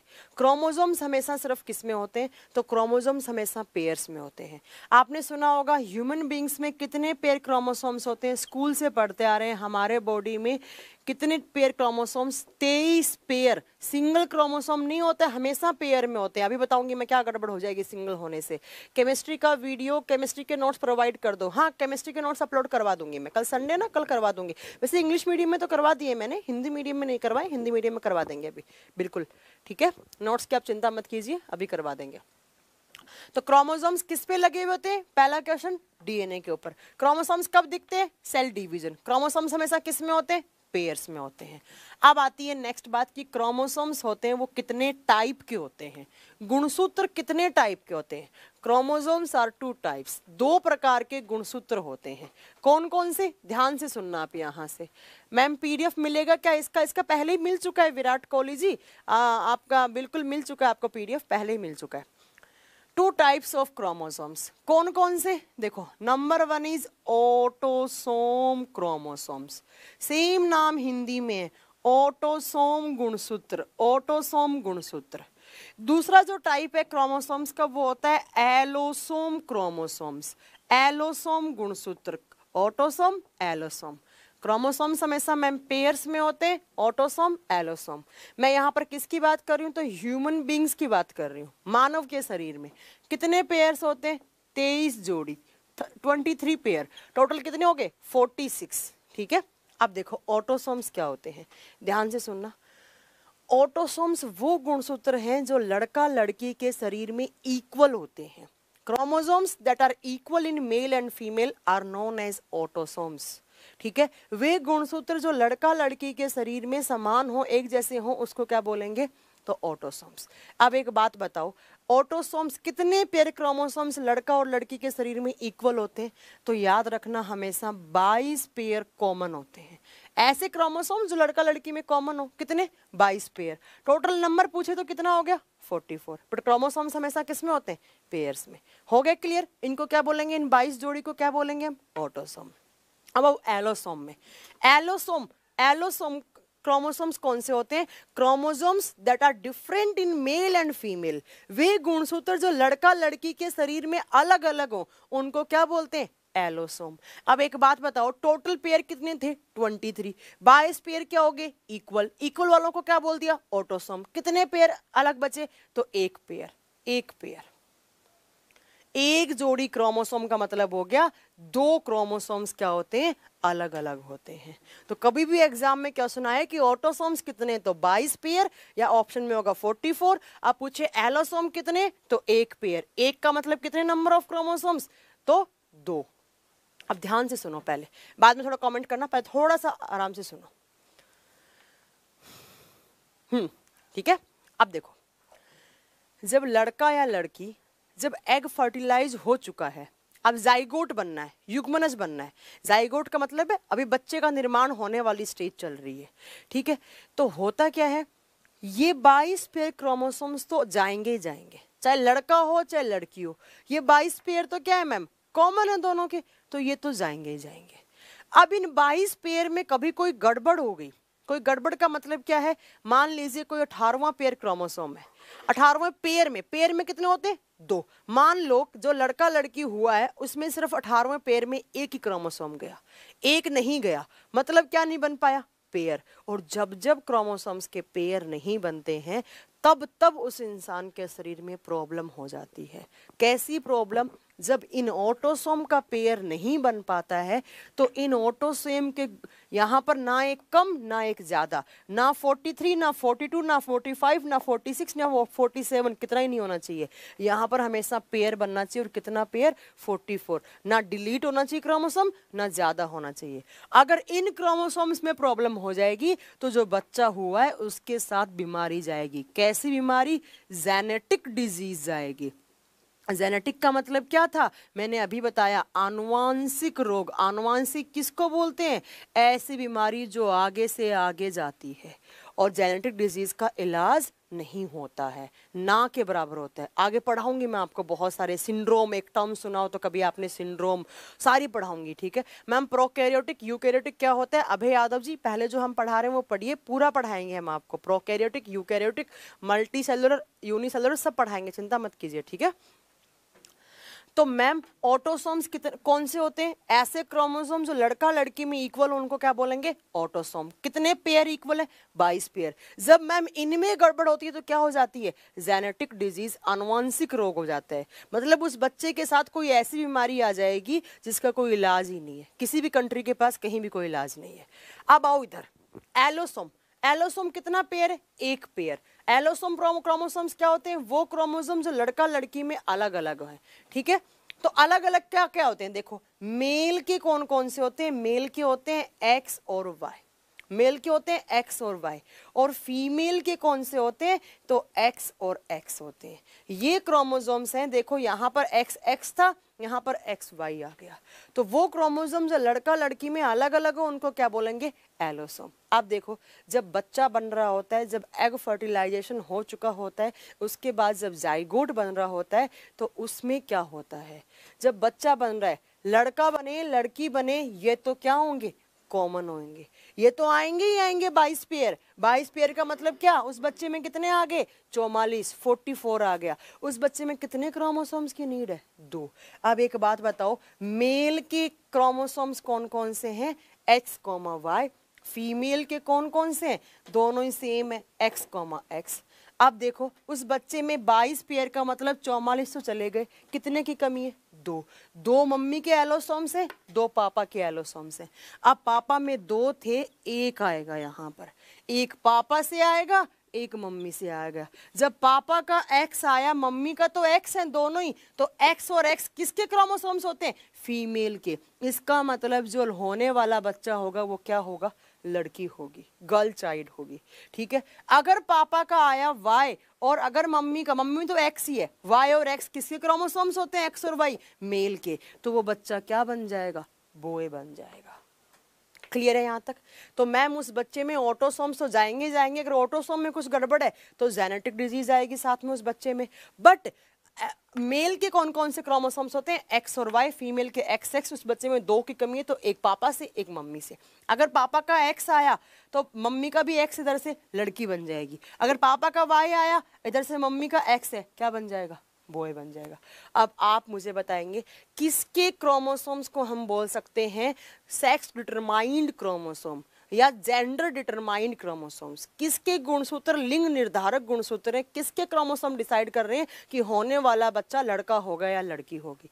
मैम लड़की की तो दोनों ही इक्वल है, लड़के के क्रोमोसोम्स क्या करते हैं, ये डिसाइड करेंगे कि लड़का होगा या लड़की होगी, लड़का होगा या लड़की होगी। इस पर लड़की के क्रोमोसोम्स बिल्कुल भी इस पर कुछ में लड़की का कुछ योगदान ही नहीं होता है।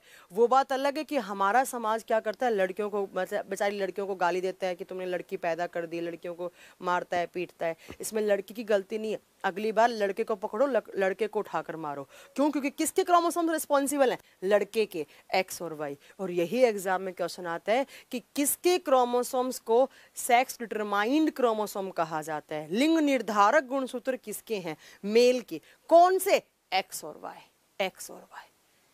क्लियर है,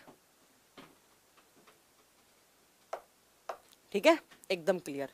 हाँ, तो पापा के क्रोमोसोम्स हमेशा डिसाइड करेंगे कि लड़का होना है या लड़की होना है। ठीक है,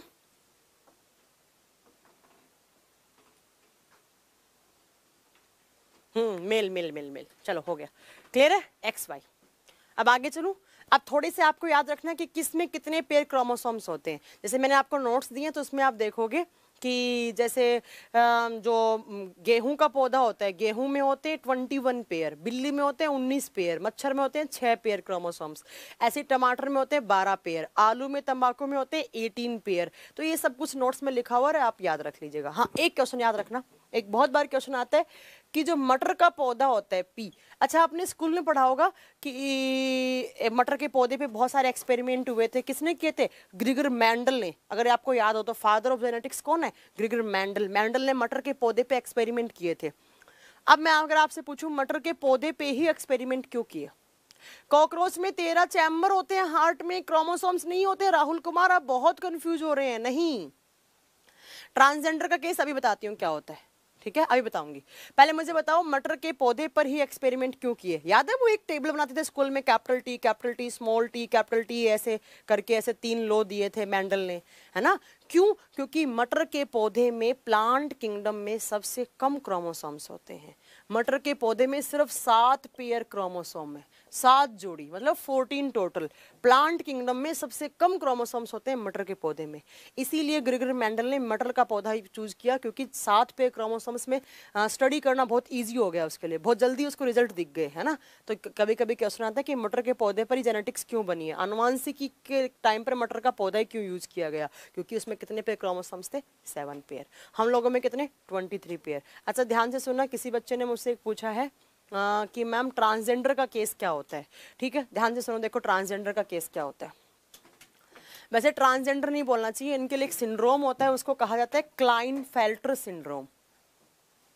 आगे खैर मैं पढ़ाती आपको, फिर भी किसी ने पूछा है तो मेरा बताना हक है, बिल्कुल बता देती हूँ मैं ट्रांसजेंडर का केस कैसे बनता है। ध्यान से सुनना, देखो मैंने अभी आपको बताया था ह्यूमन बॉडी में कितने पेयर क्रोमोसोम्स होते हैं, 23। ऑटोसोम्स कितने होते हैं, 22 पेयर। एलोसोम कितने होते हैं, 1 पेयर। अब मुझे बताओ एलोसोम पापा के कौन कौन से, एक्स और वाई, और मम्मी के कौन से, फीमेल के कौन कौन से, एक्स और एक्स। देखो ट्रांसजेंडर के केस में क्या होता है, ये सिर्फ ये जो सिंड्रोम ट्रांसजेंडर जो होता है वो, हाँ सर्कुलेटरी सिस्टम कंप्लीट नहीं हुआ राकेश जी, अभी कुछ नहीं हुआ है, अभी तो पहला चैप्टर है, अरे रुकिए तो सही, ठीक है। देखो मेल के क्रोमोसोम्स क्या डिसाइड करते हैं, जेंडर डिसाइड करते हैं। ये जो ट्रांसजेंडर वाली प्रॉब्लम होती है वो सिर्फ मेल के क्रोमोसोम्स में होती है। कैसे होती है, देखो अगर मेल का एक्स आया, इधर से फीमेल का एक्स आया, क्या बन गया, लड़की बन गई। अगर मेल का वाई आया और इधर से एक्स आया, क्या बन गया, बॉय बन गया। ठीक है, देखो वाई और एक्स आ रहे हैं यहाँ तक तो वो बॉय था, एक्स और एक्स आ रहे हैं, क्या बन रहा था, गर्ल बन रहा था। अब क्या होता है ट्रांसजेंडर के केस में, यहाँ से एक्स यहाँ से एक्स आया तो वो क्या हो गया, लड़की हो गया। बट इसके साथ साथ में इस एक्स के साथ में जो यहाँ का वाई है वो भी आकर जुड़ जाता है। अब एक बात बताओ, यहाँ तक एक्स एक्स किसके क्रोमोसोम्स थे, लड़की के, तो ये बच्चा क्या हो रहा था, लड़की हो रही थी। बट साथ में वाई आकर जुड़ गया, वाई आकर जुड़ा तो वाई किसके कैरेक्टर लाएगा, मेल वाले, तो लड़की भी और लड़का भी, तो वो क्या बन जाएगा, ट्रांसजेंडर। तो ट्रांसजेंडर के टाइम पर एक और क्रोमोसोम आकर जुड़ जाता है, कौन सा क्रोमोसोम, वाई। अब एक बात बताओ 22 यहाँ पर थे, 44 मैं ये केस ले रही हूँ, 44 तो आना ही चाहिए, प्लस एक एक्स था मैम, यहाँ भी एक्स था क्योंकि जब तक क्या थी, लड़की, एक और आकर जुड़ गया, कौन सा, वाई। वाई किसके कैरेक्टर लाएगा, तो फीमेल मेल वाले कैरेक्टर, मेल प्लस फीमेल क्या बन गया, transgender. 44 45 46 47 total number of chromosomes कितने हो गए, 47। और मैंने बताया था कि 47 मतलब क्या नहीं बना, पेयर नहीं बना। और जब जब क्रोमोसोम में पेयर नहीं बनता है तब तब गड़बड़ होती है। देखो क्या गड़बड़ हुई, इतनी बड़ी गड़बड़ हो गई कि ट्रांसजेंडर बन गए, दुनिया ही चेंज हो गई है ना। तो कभी भी आपको याद रखना है कि क्रोमोसोम्स हमेशा जोड़ियों में जाएंगे, पेयर्स में जाएंगे, तो इस केस में ट्रांसजेंडर बन जाते हैं। ठीक है, किसी ने मुझसे पूछा है, ऐसे हो जाते हैं। सबसे ज्यादा किस में क्रोमोसोम्स होते हैं, तो एनिमल किंगडम में हाथी में होते हैं, एलिफेंट में 88 पेयर।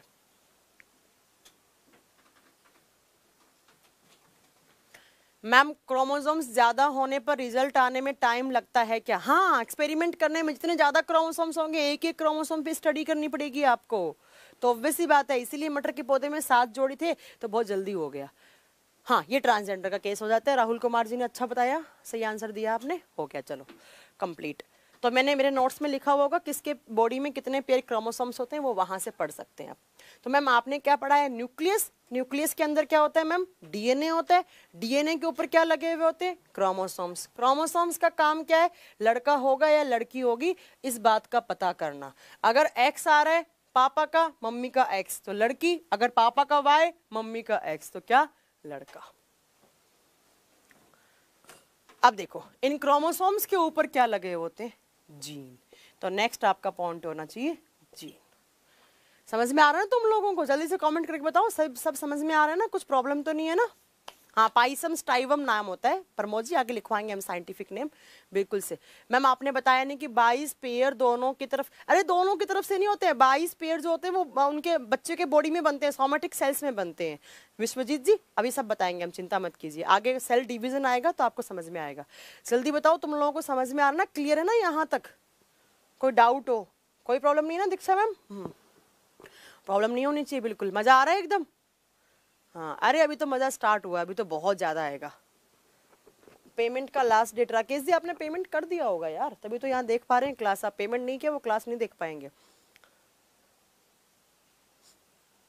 मैंने साइंस स्पेशल का कोर्स और फी पे कर दी है, मुझे कोई कंफर्मेशन का मैसेज नहीं आया है, वो ऑटोमेटिक नहीं आया होगा, आप मैनेजमेंट को फ़ोन कर लीजिए, वहाँ से एक्टिवेट हो जाएगा। अंकित जी चिंता मत कीजिए, बिल्कुल क्लियर है, चलें अब आगे। हाँ 25 को लास्ट डेट है राकेश जी। क्रोमोसोम्स कोड की क्या कह रहे, एकदम मजा आ रहा है, क्लियर, चलो स्टार्ट करते हैं। नेक्स्ट इन क्रोमोसोम्स के ऊपर क्या होते हैं, तो मैम जीन लगे हुए होते हैं। जीन का काम क्या होता है, तो याद करो अभी मैंने आपको बताया था जीन क्या करते हैं, जेनेटिक कैरेक्टर को ट्रांसफर करते हैं। सबसे पहला क्वेश्चन आता है यहाँ पर, जीन की खोज किसने की थी, तो जीन की खोज की थी जॉनसन ने। तो याद रखिए gene was discovered bye Johnson. ठीक है, जीन की खोज सबसे पहले किसने की? तो जॉनसन जी ने सबसे पहले जीन की खोज की। नेक्स्ट देखो, नेक्स्ट क्वेश्चन आता है कि study of gene is known as, gene के अध्ययन को क्या कहा जाता है? Genetics. Study of gene is known as genetics. और हिंदी में लिखना है जीन के अध्ययन को आनुवांशिकी कहा जाता है, आनुवांशिकी कहा जाता है। नेक्स्ट आपसे पूछे फादर ऑफ जेनेटिक्स, कौन है फादर ऑफ जेनेटिक्स? लिख दूं मैं यहाँ पर? ग्रीगर मेंडल। सिर्फ मेंडल भी याद रखोगे तो भी कोई बात नहीं है। तो फादर ऑफ जेनेटिक्स कौन है? ग्रीगर मेंडल, क्योंकि सबसे पहले इन्होंने एक्सपेरिमेंट किए थे। किस पर किया था? मटर के पौधे पे, पी पर। पी पर क्यों किए थे? तो मैंने अभी बताया आपको, क्योंकि उसमें सबसे कम क्या होते हैं? क्रोमोसोम्स होते हैं। ठीक है, अब इन जीन का काम क्या होता है? तो gene transfer genetic character from one generation to another generation. Gene का कार्य आनुवांशिक लक्षणों को, आनुवांशिक लक्षण बोले तो हाइट हो गया, बालों का कलर हो गया, स्किन का कलर हो गया, इन सबको एक पीढ़ी से लेकर दूसरी पीढ़ी तक छोड़ते हैं। ठीक है, हो गया। मैम आप पहले पीडीएफ देख रहे हो? मोहित जी पीडीएफ है, प्रोवाइड करवा रखी है हमने, आप जाकर देखो, देखो जाकर डाउनलोड्स के ऑप्शन में पूरे सेल चैप्टर की पीडीएफ दे रखी है मैंने। ठीक है, तो जीन का काम ये हो गया, जीन की स्टडी को जेनेटिक्स बोलेंगे। फादर ऑफ जेनेटिक्स पूछे ग्रीगर मेंडल, और जीन की खोज किसने की? जॉनसन ने। अच्छा, एक क्वेश्चन आता है कि ह्यूमन बॉडी में टोटल कितने जीन होते हैं? तो ह्यूमन बॉडी में होते हैं 30,000, 30 के। हमारे शरीर में टोटल 30,000 जीन होते हैं। कोई हाइट वाला होगा, कोई आपके बालों का कलर वाला होगा, कोई आपके नाखून की ग्रोथ वाला होगा, ऐसे ही आपके कुछ जो आपकी स्किन के कलर के लिए होंगे। तो अलग अलग जीन का अलग अलग काम होता है। जीन्स किस पर होते हैं? तो क्रोमोसोम्स पे होते हैं। क्रोमोसोम्स किस में होता है? डीएनए पे। और डीएनए किसके अंदर होता है? न्यूक्लियस के अंदर।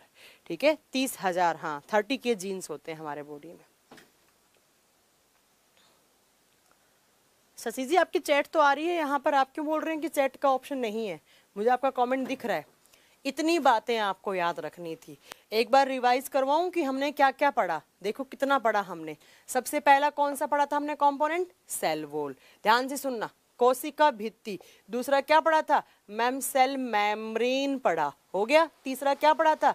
न्यूक्लियस, केंद्रक। और न्यूक्लियस के अंदर क्या पढ़े हमने? दो चीजें, डीएनए, आरएनए।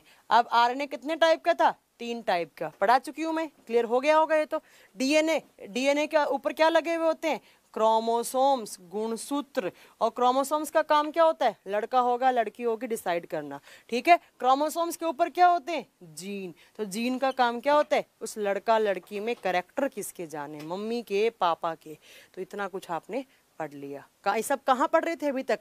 न्यूक्लियस के अंदर पढ़ रहे थे। ठीक है, अब नेक्स्ट कंपोनेंट लिखूं मैं सेल का? तो नेक्स्ट लिखना है आपको माइटोकॉन्ड्रिया। नेक्स्ट सेल का कंपोनेंट लिखना है माइटोकॉन्ड्रिया।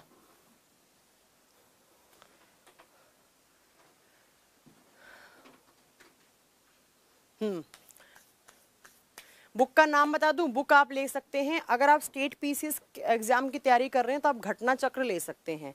अगर आप सीजीएल सीपीओ वगैरह दे रहे हैं तो आप बुक्स ले सकते हैं। किरण पब्लिकेशन, किरण की बुक आती है, अच्छी आती है, वो सिर्फ साइंस वाली लेनी है आपको। आरआरबी अगर जेई की कर रहे हैं तो उनको घटना चक्र लेनी चाहिए। ठीक है, देखो नेक्स्ट कंपोनेंट लिखना है आपको माइटोकॉन्ड्रिया। माइटोकॉन्ड्रिया को हिंदी में माइटोकॉन्ड्रिया कहा जाता है, बट वैसे इसकी हिंदी होती है सूत्रकणिका। यहाँ से बहुत सारे क्वेश्चंस बनते हैं, ध्यान से सुनना है सारे के सारे। ठीक है, बुक का नाम मैं बता चुकी हूँ, घटना चक्र आती है, अच्छी है। रेलवे के लिए घटना चक्र अच्छी बुक है, बहुत अच्छी बुक है। देखो माइटोकॉन्ड्रिया, सबसे पहला क्वेश्चन आता है कि माइटोकॉन्ड्रिया की खोज किसने की? तो mitochondria was discovered by Altman. Mitochondria की खोज की थी ऑल्टमन ने, बट वो नाम नहीं दे पाए थे। और माइटोकॉन्ड्रिया जो टर्म है वो किसने दिया? तो बेंडा ने दिया।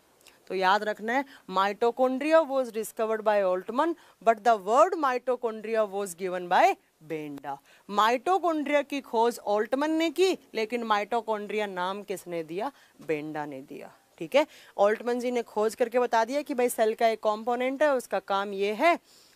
टर्नर सिंड्रोम क्या है मैम ये बताओ। राहुल जी सारे सिंड्रोम बताऊंगी मैं, Klinefelter, down syndrome, Turner syndrome, Patau syndrome, Jakob syndrome, चिंता मत कीजिए, कैट सिंड्रोम सब बताऊंगी मैं, चिंता मत करो। जब मैं डिजीज करवाऊंगी ना, जेनेटिक डिजीज, आनुवांशिक रोग, तब सारे के सारे पढ़ाऊंगी आपको, चिंता मत करो, ठीक है।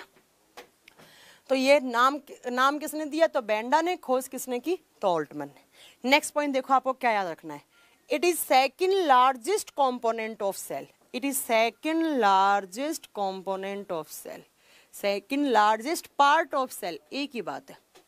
यह कोशिका का दूसरे स्थान पर सबसे बड़ा भाग है। एक बात बताओ, सबसे बड़ा पार्ट क्या बताया था मैंने सेल का, न्यूक्लियस। न्यूक्लियस के बाद सबसे बड़ा पार्ट पूछे तो कभी भी एग्जाम में माइटोकॉन्ड्रिया। बहुत बार एग्जाम में आता है कि सेल के सबसे बड़े पार्ट का नाम बताओ तो न्यूक्लियस, सेल के दूसरे स्थान पर सबसे बड़े भाग का नाम बताओ तो कौन सा, माइटोकॉन्ड्रिया। अरुण कुमार जी मैंने बिल्कुल आपका नाम ले लिया है। मोहम्मद शाहिद आपका नाम आ रहा है, बिल्कुल यहाँ पे आ रहा है, ठीक है। देखो नेक्स्ट देखो, जो माइटोकॉन्ड्रिया होता है उसके ऊपर डबल मेम्ब्रेन होती है। माइटोकॉन्ड्रिया के ऊपर दो झिल्लियां होती हैं। माइटोकॉन्ड्रिया पर दो आवरण पाए जाते हैं, दो झिल्ली पाई जाती है। देखो सेल की कुछ कंपोनेंट है जिसके ऊपर एक ही मेम्ब्रेन होती है, बस ऐसे, कुछ ऐसे जिनके ऊपर दो होती है। तो माइटोकॉन्ड्रिया किस में आता है, दो झिल्लियों वाले में आता है। तो आपको 3 पॉइंट याद रखने, खोज किसने की, ऑल्टमन ने, नाम किसने दिया, बेंडा ने। Next, mitochondria second largest component है, ये भी आपको याद रखना है।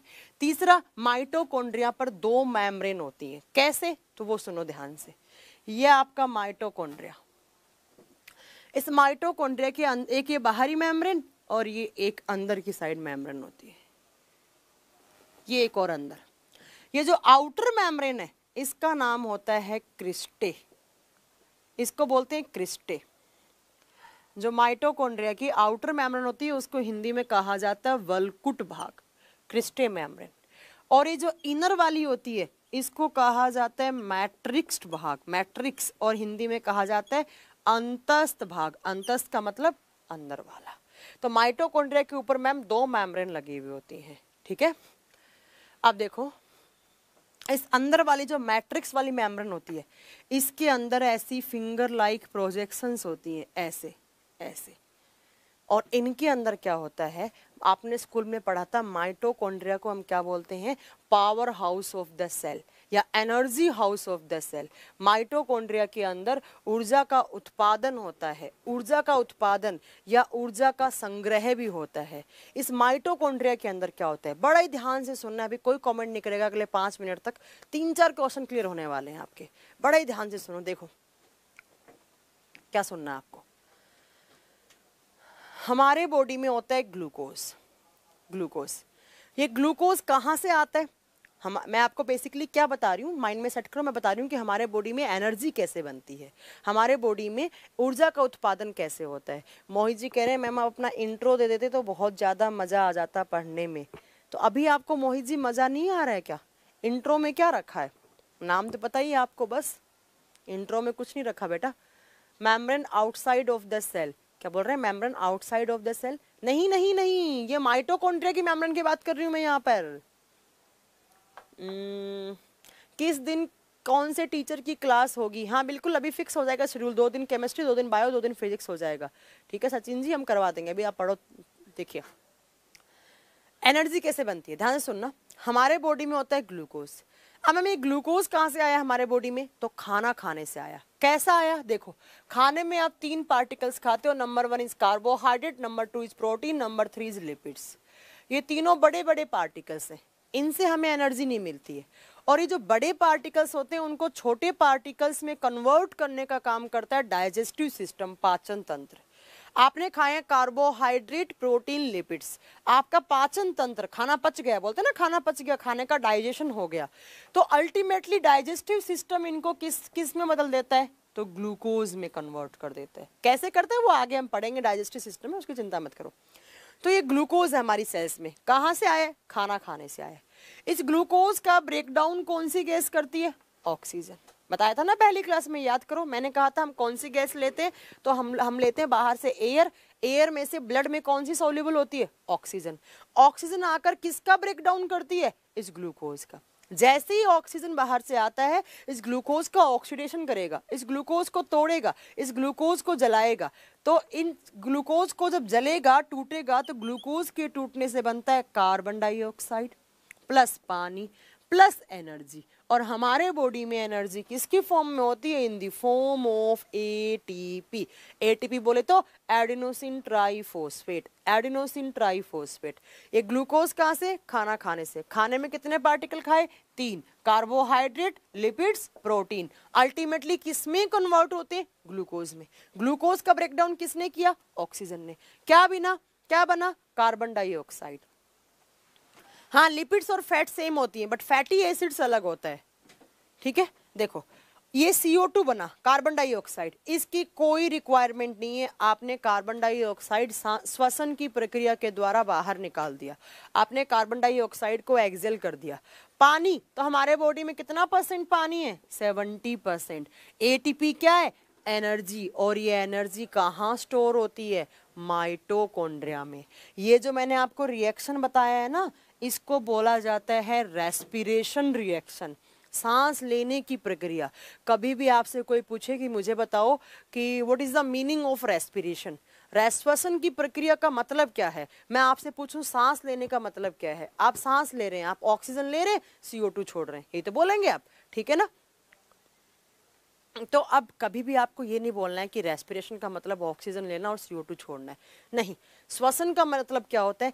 एयर का एंटर करना, उस एयर में से सिर्फ कौन सी गैस का सॉल्युबल होना? ऑक्सीजन का। उस ऑक्सीजन से किसका ब्रेकडाउन होना? ग्लूकोज का। कौन सी गैस बनना? Carbon dioxide. कार्बन डाइऑक्साइड क्या हो जाएगी? आउट। और क्या बनना? एनर्जी। एनर्जी किसकी फॉर्म में? एटीपी की फॉर्म में।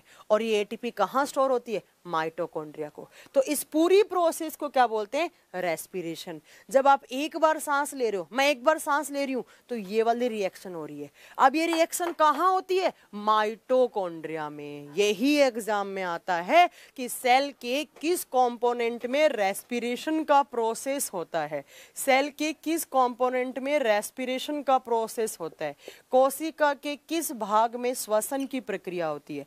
रेस्पिरेशन का मतलब क्या? इस ऑक्सीजन से ग्लूकोज का ब्रेकडाउन, कार्बन डाइऑक्साइड, एनर्जी बनना। एनर्जी बनी भी कहाँ? माइटोकॉन्ड्रिया में। स्टोर भी कहाँ हुई? माइटोकॉन्ड्रिया में। तो इस रिएक्शन को क्या बोलते हैं? रेस्पिरेशन रिएक्शन, श्वसन की प्रक्रिया। और ये कहाँ हो रही होती है? माइटोकॉन्ड्रिया। यही एग्जाम में क्वेश्चन आता है कि वो टाइम गया जब पूछते थे सेल का पावर हाउस किसको बोलते हैं। आप कोई नहीं पूछने वाला, नहीं, कोई नहीं पूछता। तो सेल का पावर हाउस, पावर का मतलब क्या है? एनर्जी। एनर्जी किसकी फॉर्म में? एटीपी। तो यहाँ पर एनर्जी बनी भी है, स्टोर भी हुई है। कहाँ पर? माइटोकॉन्ड्रिया में। तो माइटोकॉन्ड्रिया को क्या बोल दिया हमने? एनर्जी हाउस या पावर हाउस। कोशिका का ऊर्जा घर या कोशिका का ऊर्जा पावर हाउस। ठीक है, तो याद रखना है आपको। नहीं, सेल डेथ के लिए माइटोकॉन्ड्रिया नहीं होता है प्यास जी, वो लाइसोसोम होता है, आगे पढ़ाएंगे हम। ठीक है, तो याद रखना है ये वाला पॉइंट, मैंने इसको स्टार कर दिया है। Respiration take place in mitochondria. श्वसन की प्रक्रिया माइटोकॉन्ड्रिया में होती है। दूसरा, ऊर्जा भी कहाँ बनती है? एनर्जी भी कहाँ बनती है? माइटोकॉन्ड्रिया में। किसकी फॉर्म में बनती है? एटीपी की फॉर्म में बनती है। अच्छा, जिनको एटीपी की फुल फॉर्म नहीं पता है, मैं यहाँ लिख दे रही हूँ। एटीपी की फुल फॉर्म होती है एडिनोसिन ट्राइफॉस्फेट।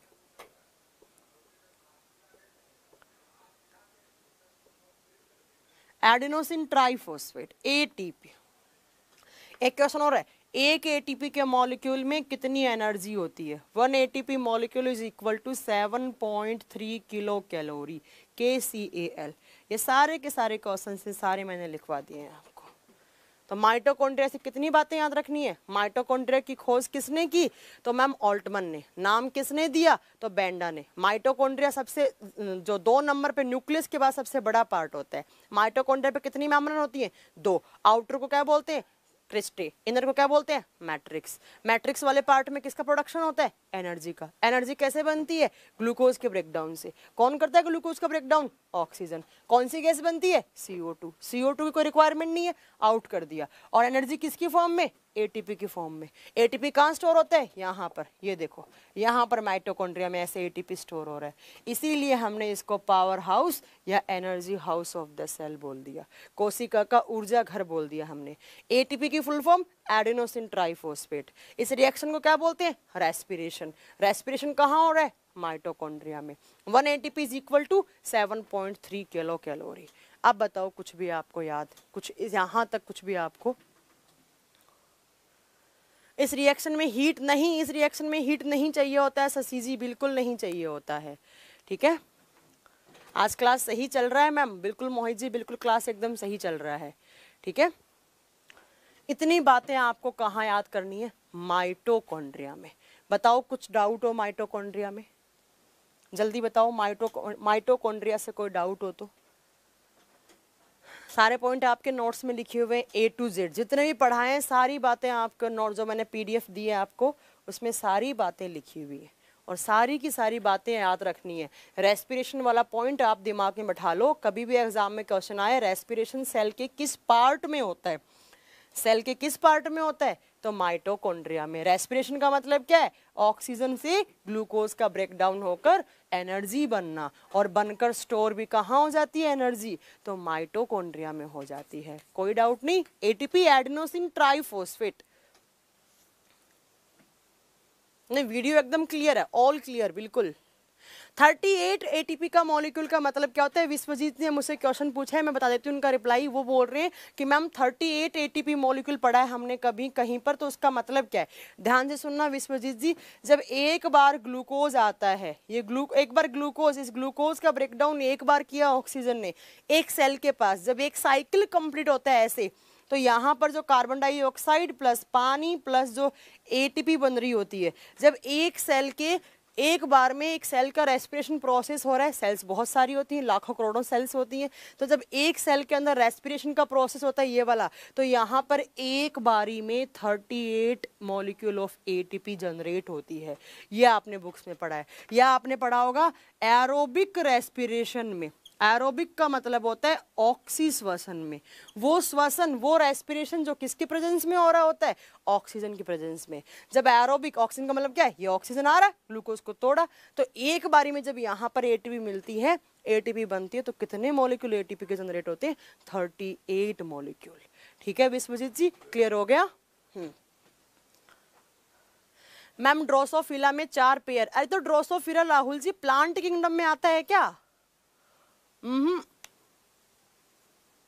प्लांट किंगडम में आता ड्रोसोफिला। एनर्जी को एटीपी, अरे हमारे बॉडी में जो एनर्जी है उसको मतलब काइंड ऑफ मतलब नाम दे दिया उसको, एनर्जी को एटीपी।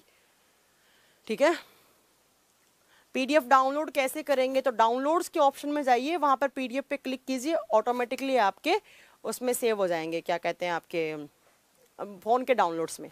ट्रांसजेंडर में बॉय गर्ल होता है क्या मैम? ट्रांसजेंडर में भी बॉय, हाँ ट्रांसजेंडर में बॉय गर्ल नहीं होता है। नहीं नहीं नहीं नहीं नहीं, अभिमन्यु जी गलत जा रहे हैं आप। मैंने एक सेंटेंस बोला था, it is found in only male chromosomes. Male chromosomes में जब प्रॉब्लम होती है तब होता है, फीमेल नहीं बोला है मैंने। अगर फीमेल तो दोनों में हो सकता था। ठीक है मैम, मेरा नाम शो नहीं हो रहा, बिल्कुल हो रहा है, प्रदीप कुमार गुप्ता आपका नाम बिल्कुल आ रहा है यहाँ पे। ठीक है विश्वजीत जी, क्लियर हो गया? 38 मॉलिक्यूल कब बनते हैं? एरोबिक रेस्पिरेशन में बनते हैं। ठीक है, नेक्स्ट कंपोनेंट लिखूं मैं सेल का, माइटोकॉन्ड्रिया के बाद नेक्स्ट लिखो लाइसोसोम्स। लाइसोसोम्स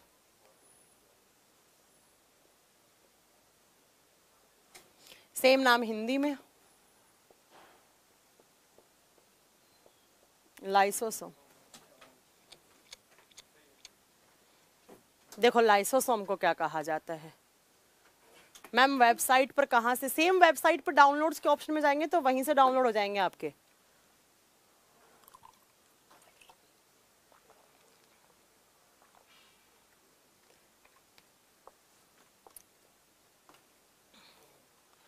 देखो सबसे पहला क्वेश्चन आता है, लाइसोसोम की खोज किसने की थी? तो लाइसोसोम की खोज की थी डी डूव ने। बड़ा अजीब सा नाम है बट नाम याद रखना पड़ेगा आपको। Lysosome was discovered by de Duve. Lysosome की खोज डी डूव ने की। ठीक है नेक्स्ट देखो, लाइसोसोम को क्या बोलते हैं? सुसाइडल बैग बोलते हैं। सुसाइडल बैग हिंदी में कहा जाता है आत्मघाती थैली। आत्मघाती थैली, बैग का मतलब थैली, और आत्मघाती का मतलब होता है अपने आप को मारना, सुसाइड कर लेना। देखो ध्यान से सुनना। क्यों बोलते सुसाइडल बैग, बात ये आती है ना, सही बोला आपने प्रवीण जी, सुसाइडल बैग बोलते हैं। क्यों बोलते हैं उसका आंसर सुनो। देखो ये क्या होते हैं, हमारी सेल के अंदर ऐसा एक बैग बना हुआ होता है, एक ही मेम्ब्रेन होती है, उसके ऊपर एक बैग है। इस बैग के अंदर क्या होता है, ध्यान से सुनना, इसको सुसाइडल बैग क्यों बोलते हैं। आपने एग्जाम बुक्स में बहुत बार पढ़ा होगा, लाइसोसोम को सुसाइडल बैग बोलते हैं। क्यों बोलते हैं उसका आंसर सुनो। ये सीडीएस का क्वेश्चन है जो मैं बताने वाली हूँ। लीवर में सबसे ज्यादा क्या होती है,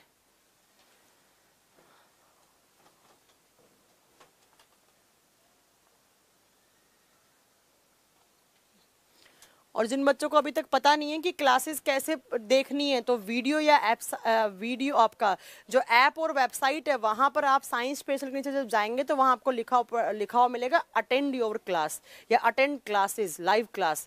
जब अटेंड लाइव क्लास पे क्लिक करेंगे तो ऑटोमेटिकली आपके पास क्लासेस का ऑप्शन आ जाएगा।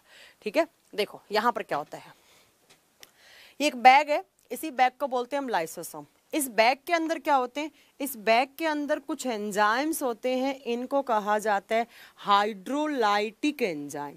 हाइड्रोलाइटिक को हिंदी में कहा जाता है अपघटीय एंजाइम। ध्यान से सुनना है, कंफ्यूज नहीं होना है बिल्कुल भी। मैम एक बैग जैसी स्ट्रक्चर होती है, उसी बैग को बोलते हैं हम लाइसोसोम्स। इस लाइसोसोम के अंदर एक लिक्विड होता है एंजाइम्स का, उनको बोलते हैं हम हाइड्रोलाइटिक एंजाइम। पहले एंजाइम टर्म का मतलब समझो। एंजाइम का काम क्या होता है, एंजाइम क्या करते हैं, ब्रेक डाउन करने का काम करते हैं। एंजाइम्स तोड़ने फोड़ने का काम करते हैं। लाइसोसोम लीवर में सबसे ज्यादा होती है, नहीं राहुल जी नहीं होती है लीवर में सबसे ज्यादा, अभी हमें बोलने दो। जो ब्लड सेल्स होती हैं उनमें ज्यादा होती है लाइसोसोम्स, आपने गलत बताया है बिल्कुल। उसके बाद हमारे लार में, सलाइवा में होते हैं। देखो लाइसोसोम एक बैग की स्ट्रक्चर, बैग होता है कि इस बैग के अंदर मैम बहुत सारे एंजाइम्स होते हैं, एंजाइम्स को बोलते हैं हम हाइड्रोलाइटिक एंजाइम। एंजाइम टर्म का मतलब क्या है, एंजाइम्स काम करते हैं तोड़ फोड़ का, एंजाइम का काम होता है ब्रेक डाउन करवाना। अब एक बात बताओ, हमारे शरीर में तोड़ फोड़ किसकी होगी, खाने की होगी। तो बेसिकली जो आपके खाने का, मैंने अभी बताया ना, खाने में 3 पार्टिकल्स खाते हैं, कार्बोहाइड्रेट, प्रोटीन, लिपिड्स, वो ग्लूकोज में बदल जाते हैं। तो ग्लूकोज में कौन बदलता है, एंजाइम्स बदलते हैं। एंजाइम्स का काम होता है डाइजेशन करवाना, तोड़ फोड़ करना। तो ये हाइड्रोलाइटिक एंजाइम है, वो एंजाइम था। अभी हाइड्रोलाइटिक एंजाइम का काम क्या होता है, इन एंजाइम की पीएच होती है 4 से लेकर 5 के बीच में। और आपको पता है ऐसा सॉल्यूशन जिसकी रेंज आ रही है 4 से 5, वो नेचर में कैसा होगा, एसिडिक। तो मैम इस बैग के अंदर बहुत सारे हाइड्रोलाइटिक एंजाइम्स होते हैं। इन एंजाइम्स का काम क्या होता है, सेल के बाहर से कोई भी खराब कंपोनेंट आया, सेल के बाहर से कोई हार्मफुल एलिमेंट आ गया, उस एलिमेंट को डिस्ट्रॉय करना, उस एलिमेंट को डिस्ट्रॉय करना, उसको मार देना। ठीक है, देखो हाइड्रोलाइटिक एंजाइम का काम होता है मैम सेल के बाहर से कोई भी पार्टिकल आए, वो पार्टिकल जो सेल का नहीं है, एज ए फॉरेन पार्टिकल आ रहा है, बाहर से कोई पार्टिकल आया है, मान लीजिए कोई बैक्टीरिया, कोई वायरस, कोई भी हार्मफुल चीज आई आपके बॉडी में, तुरंत ये हाइड्रोलाइटिक एंजाइम्स क्या करते हैं, उसको मार देते हैं। इन हाइड्रोलाइटिक एंजाइम की पीएच होती है 4 से 5, एसिडिक नेचर में होते हैं। तो इतने एसिडिक नेचर में बाहर से जो भी एलिमेंट आता है, चाहे वो बैक्टीरिया, जीवाणु हो, चाहे वो वायरस, विषाणु हो, चाहे कोई प्लाज्मोडियम, कोई भी प्रोटोजोआ, कोई भी बैक्टीरिया हो, वो आकर इस पीएच के अंदर सर्वाइव नहीं करता है, तो ऑटोमेटिकली वो मर जाते हैं।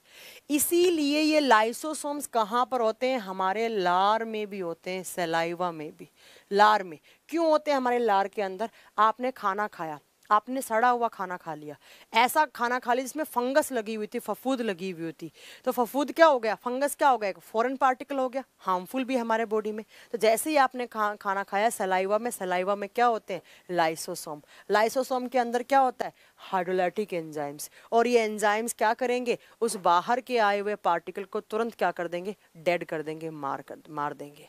अब होता क्या है, तो इन लाइसोसोम का काम होता है मैम बाहर से कोई भी हार्मफुल चीज आती है उसको खत्म करना। बट कभी कभी क्या होता है, हमारे बॉडी में हार्मोनल इम्बैलेंस होने से या केमिकल ज़्यादा बनने से, बाहर से बहुत ज़्यादा हार्मफुल एलिमेंट आने की वजह से ये हाइड्रोलाइटिक एंजाइम्स एक्सेस अमाउंट में बनने लग जाते हैं। बहुत ज़्यादा हाइड्रोलाइटिक एंजाइम्स बन जाते हैं, और जब ज़्यादा हाइड्रोलाइटिक एंजाइम्स बनेंगे तो इस बैग, ये जो मेम्ब्रेन है, इसके ऊपर फोर्स लगेगा, ये एंजाइम्स ज़्यादा होंगे तो ये बैग फट जाएगा।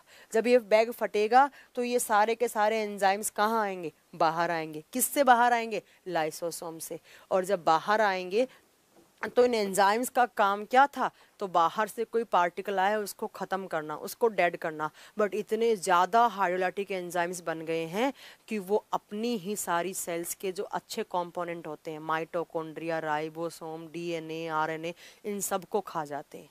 अब अपनी सेल के कंपोनेंट को मार दिया। जब सेल के कंपोनेंट ही नहीं है तो सेल कहाँ से हो गई? मतलब अपनी सेल्स को मार दिया, अपने आप की सेल को मार दिया, अपनी सेल को मार दिया, अपने आप को ख़त्म कर लिया, तो उसको क्या बोलते हैं? आत्मघाती थैली। और इंग्लिश में क्या बोलेंगे? Suicidal bag. क्लियर है? समझ में आया? आपको क्या याद रखना है कि मैम जो लाइसोसोम्स होते हैं उनमें हाइड्रोलाइटिक एंजाइम्स होते हैं। इन एंजाइम्स का काम होता है कोई भी बाहर से हार्मफुल चीज़ आ रही है जो हमारे शरीर के लिए नुकसानदायक होती है, उनको ख़त्म करना। बट कभी कभी क्या होते हैं मैम, ये अमाउंट इतने ज़्यादा अमाउंट में बन जाते हैं कि ये बैग फटेगा तो सेल के सारे अच्छी चीज़ों को भी ये खा जाएगा। जब सारी चीज़ों को खा गया, अपनी सेल को मार दिया, तो उसको बोलते हैं अपने आप का सुसाइड कर लिया, तो suicidal bag of cell. Clear है? इनकी पीएच याद रखना है 4 से 5 के बीच में होती है। सीडीएस के एग्जाम में, अभी जो सीडीएस का एग्जाम हुआ था 1-1.5 महीने पहले, उसमें क्वेश्चन था कि लाइसोसोम में कौन से एंजाइम होते हैं। तो कौन से एंजाइम है लाइसोसोम में? हाइड्रोलाइटिक एंजाइम्स होते हैं। ठीक है। और कि मैम जिसको सेल मेम्ब्रेन नहीं रोक पाती है उन एलिमेंट्स को एंजाइम, हाँ बिल्कुल बिल्कुल दीक्षा मैम सही बोला आपने, एकदम क्लियर बोला। ठीक है, जिनको सेल मेम्ब्रेन नहीं रोक पाती है, तो सेल मेम्ब्रेन के थ्रू अगर कोई एंटर कर जाता है तो वो हाइड्रोलाइटिक एंजाइम्स के पास आते हैं, तो वो खत्म हो जाते हैं। तो याद रखना, लाइसोसोम कहाँ होते हैं? तो सलाइवा में होते हैं ज़्यादा।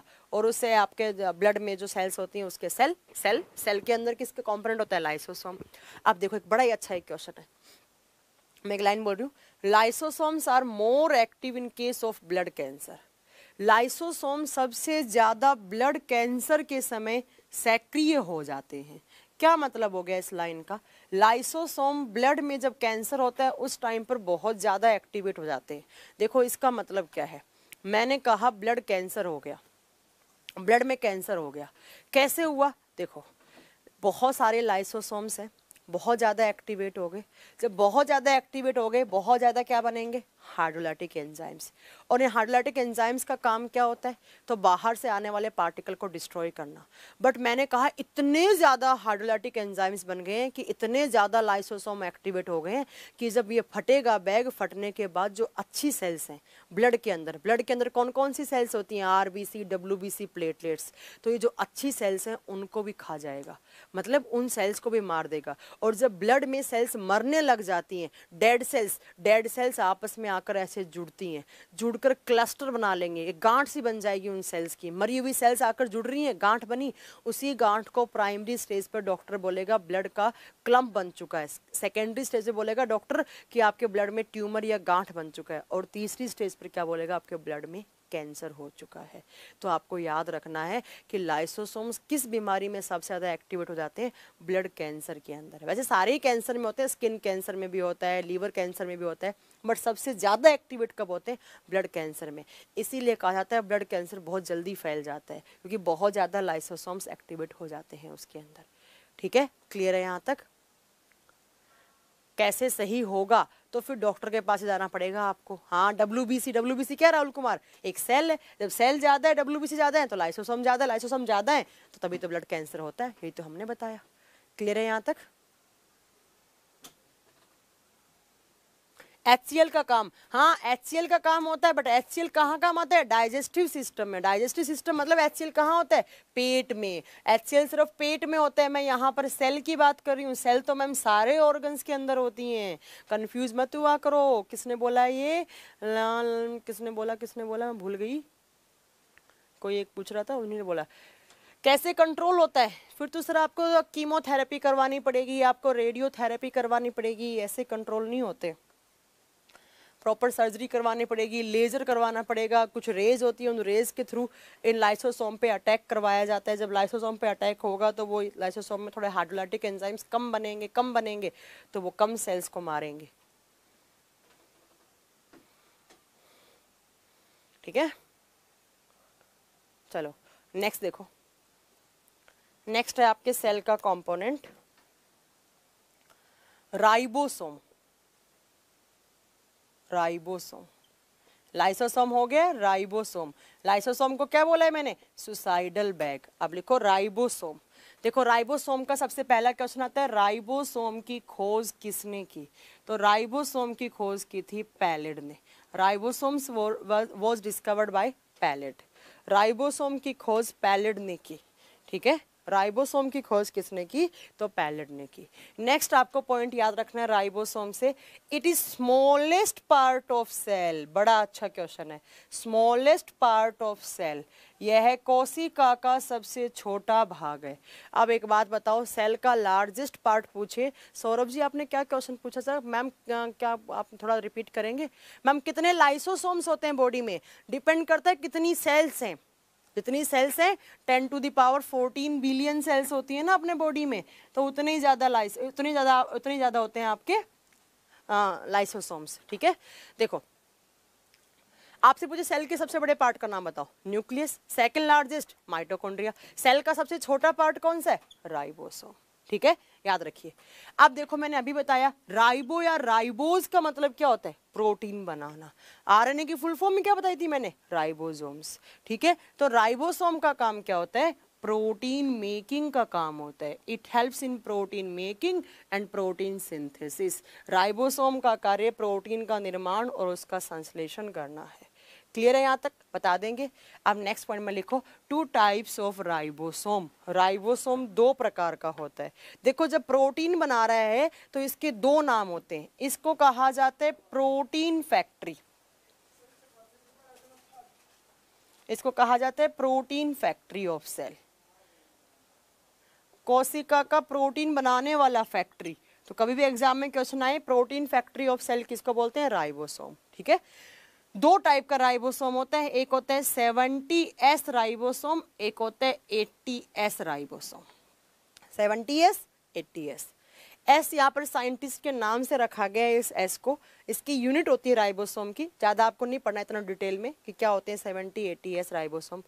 एग्जाम में क्वेश्चन आता है कि ह्यूमन बॉडी में या प्लांट की सेल में किस टाइप का राइबोसोम होता है। तो 80S राइबोसोम किस किस में होता है? तो प्लांट सेल में, पादप कोशिका में भी 80S होता है, और एनिमल सेल में, जंतु कोशिका में भी कौन सा होता है? 80S। तो ये किस में होता है 70S?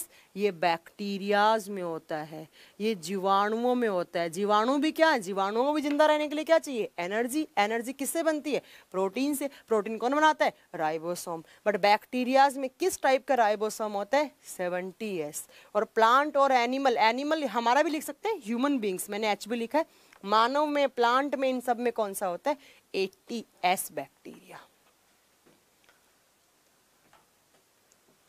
ठीक है, हो गया क्लियर? बता दोगे इतना?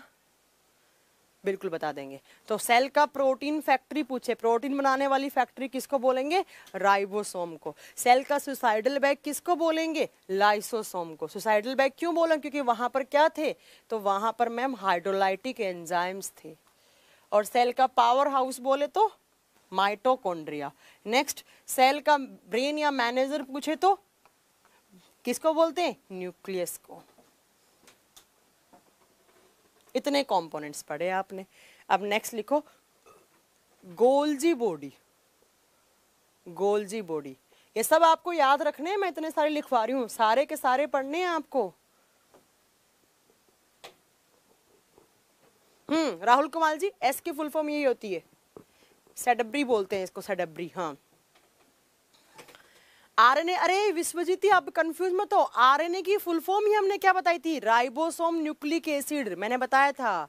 हाँ राहुल जी आप सही बोल रहे हैं, उसको सेडब्री बोलते हैं, सेडब्री। हाँ, गोल्जी बॉडी, गोल्जी काय, गोल्जी काय। देखो गोल्जी बॉडी, सबसे पहला क्वेश्चन आता है कि इसकी खोज किसने की? तो इसकी खोज की थी कैमेलियो गोल्जी ने। दो भाई थे, एक फैमेलियो एक कैमेलियो गोल्जी, और अपने नाम से ही रख दिया कैमेलियो गोल्जी। तो याद रखना, it is discovered by Camillo Golgi. इसकी खोज कैमेलियो गोल्जी ने की। ठीक है। नेक्स्ट आता है, इस गोल्जी बॉडी को क्या कहा जाता है? इस गोल्जी बॉडी के 3 नाम होते हैं। या तो आप इसको बोलो पैकर्स, पैकर्स का मतलब होता है पैकिंग करने वाला, पैकिंग करने वाला। या इसका नाम होता है बंडल, मतलब बंडल की फॉर्म में ले आता है, बांधने वाला, हिंदी में बोलते हैं बांधने वाला, बांधने वाला। या इसको कहा जाता है traffic police of cell, traffic police of cell, cell का ट्रैफिक पुलिस। देखो क्यों बोलते हैं इसको ट्रैफिक पुलिस? जैसे ट्रैफिक पुलिस आपका रास्ता क्लियर करवाती है ना ट्रैफिक पुलिस, वैसे ही ये आपके सेल में ट्रैफिक पुलिस की तरह काम करता है। कैसे?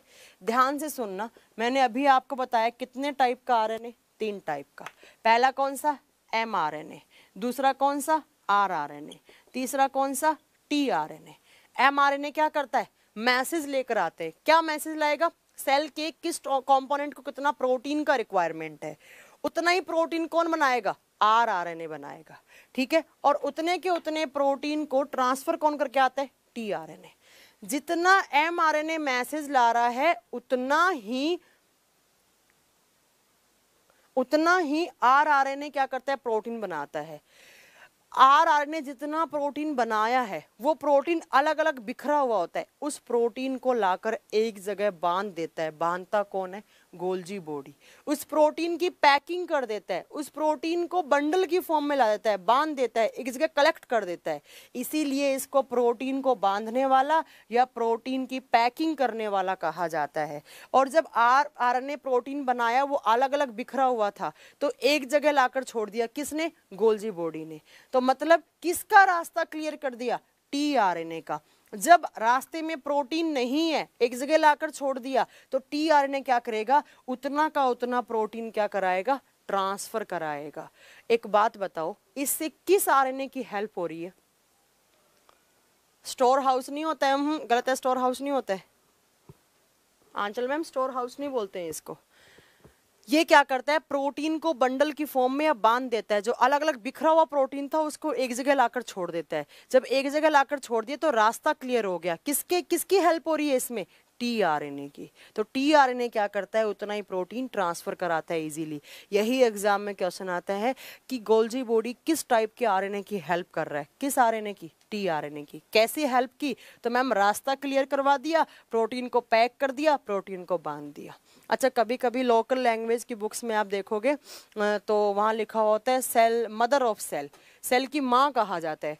जैसे आपकी मम्मी आपकी पैकिंग करती है, आप कहीं जाते हो तब, वैसे ही हमारी सेल में माँ का रोल कौन निभा रहा है? Golgi body. तो कभी भी एग्जाम में आए कि सेल की माँ किसको कहा जाता है? मदर ऑफ सेल, तो गोल्जी बॉडी। मतलब कैसा? मतलब कि मतलब पैकिंग कर दी, मम्मी पैकिंग करती है, वैसे इसने सेल के अंदर पैकिंग करके मम्मी वाला रोल निभा दिया। तो मदर ऑफ सेल पूछे, गोल्जी बॉडी। इतने नाम सारे हो गया, क्लियर है? सबसे ज्यादा एग्जाम में आता है ट्रैफिक पुलिस किसको कहा जाता है। चैट में नाम नहीं आ रहा है। अजय कुमार जी आपका नाम आ रहा है चैट में? मैंने अजय कुमार जी नाम बोला है आपका, बिल्कुल आ रहा है आपका नाम, ठीक है। तो ये आपका गोल्जी बॉडी। नेक्स्ट लिखो, एंडोप्लाज्मिक रेटिकुलम, एंडोप्लाज्मिक रेटिकुलम। अच्छा, बस अब 8 मिनट रही हैं। ER ये मैं अगली क्लास में करवाऊंगी। 3-4 बचे हैं आपके सेल के कंपोनेंट, एक एंडोप्लाज्मिक रेटिकुलम बचा है, उसके बाद मैं अगली क्लास में कराऊंगी प्लास्टिड, लवक, और एक और बचा है वैक्यूल्स, वो सब बताऊंगी, ठीक है। अभी मुझे थोड़ी सी देर क्या, शायद 7 मिनट बची हैं 7:30 होने में, तो 7 मिनट में आप अपने डाउट पूछिए। किसी बच्चे को कोई डाउट है, ये अगली क्लास में करेंगे, अगली क्लास में ER वगैरह। हाँ, गोल्जी बॉडी प्लांट सेल में भी होता है, बिल्कुल होता है परवीन जी, अभी बताएंगे ना। प्लांट एनिमल में हम बिल्कुल करवाएंगे, डिफरेंस करवाएंगे तो सब सारा बताएंगे। अभी आप 5 से 7 मिनट में, मैं पढ़ाऊंगी नहीं, या कल कराऊंगी ये प्लास्टिड वगैरह, ER वगैरह, कल क्लास होगी, इसी टाइम क्लास होगी आपकी कल। अभी मुझे बताइए कोई डाउट हो आपको, इतना पढ़ाए हुए से कोई डाउट आ रहा है तो वो पूछिए मुझसे। हर क्लास के लास्ट के 10 मिनट में मैं हमेशा आपके डाउट रखा करूंगी, क्लास के लास्ट के 10 मिनट में हमेशा डाउट। अच्छा चलो पहले ना क्या करते हैं, वो स्टडी लिखवाऊं मैं, किसकी स्टडी हो गई थी। सिक्रेशन क्या होता है? सिक्रीट होना, किसी भी चीज का बनना, आंचल मैम उसको बोलते हैं सिक्रेशन, किसी भी चीज का बनना। जैसे आपने सुना होगा कि हार्मोन सिक्रीट हो रहे हैं, सिक्रीट हार्मोन बन रहे हैं। हाँ, मोस्टली यूकैरियोटिक सेल्स में होता है, बिल्कुल बिल्कुल।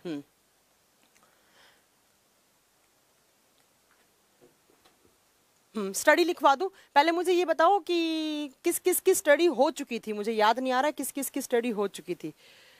कौन कौन सी स्टडी लिखवा दी थी मैंने, जल्दी बोलो, जल्दी बोलो, जल्दी, कौन कौन सी स्टडी लिखवा दी थी? लीवर की स्टडी लिखवा दी थी? लीवर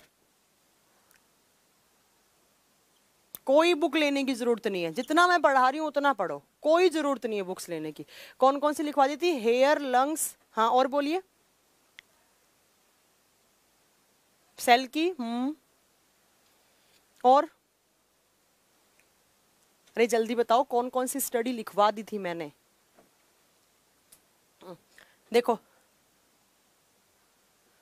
लीवर की स्टडी को बोला जाता है हिपाटोलॉजी।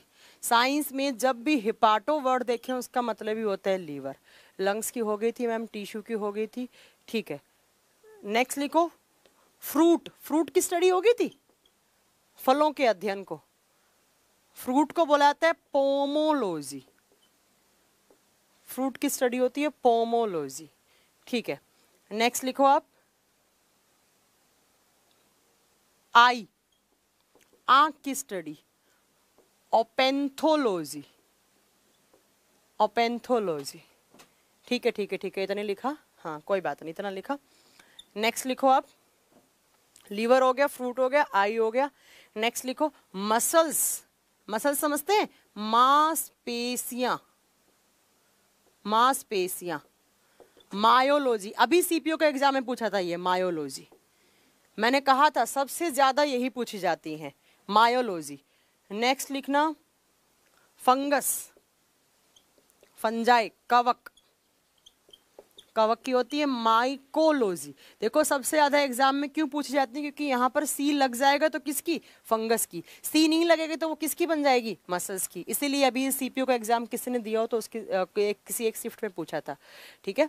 नेक्स्ट क्या है मैम, गोल्जी बॉडी सेक्रेशन क्या है, क्या आस्क्ड इन एसएससी, मतलब गोल्जी बॉडी सेक्रेशन, सेक्रेशन ही सिक्रेशन होगा मैम, सिक्रेशन।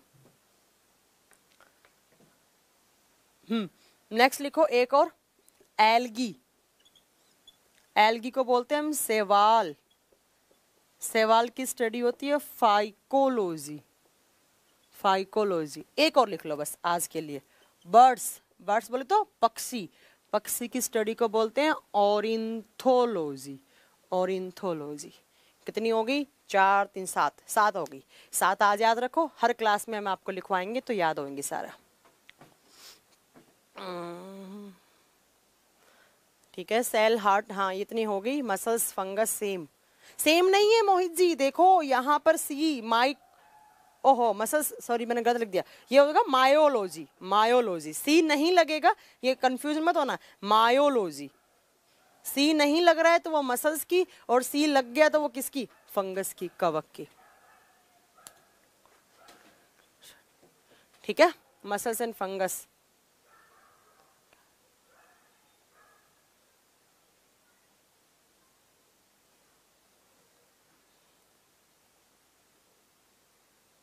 मैम पी में भी जेंडर होता है क्या? नहीं नहीं, पी में जेंडर नहीं होता, पी में सिर्फ ऑटोसोम क्रोमोसोम्स होते हैं, एलोसोम नहीं होते हैं विश्वजीत जी, ठीक है। आरआरबी जेई कंप्लीट सिलेबस होगा, बिल्कुल होगा राकेश जी, डोंट वरी, सारा होगा।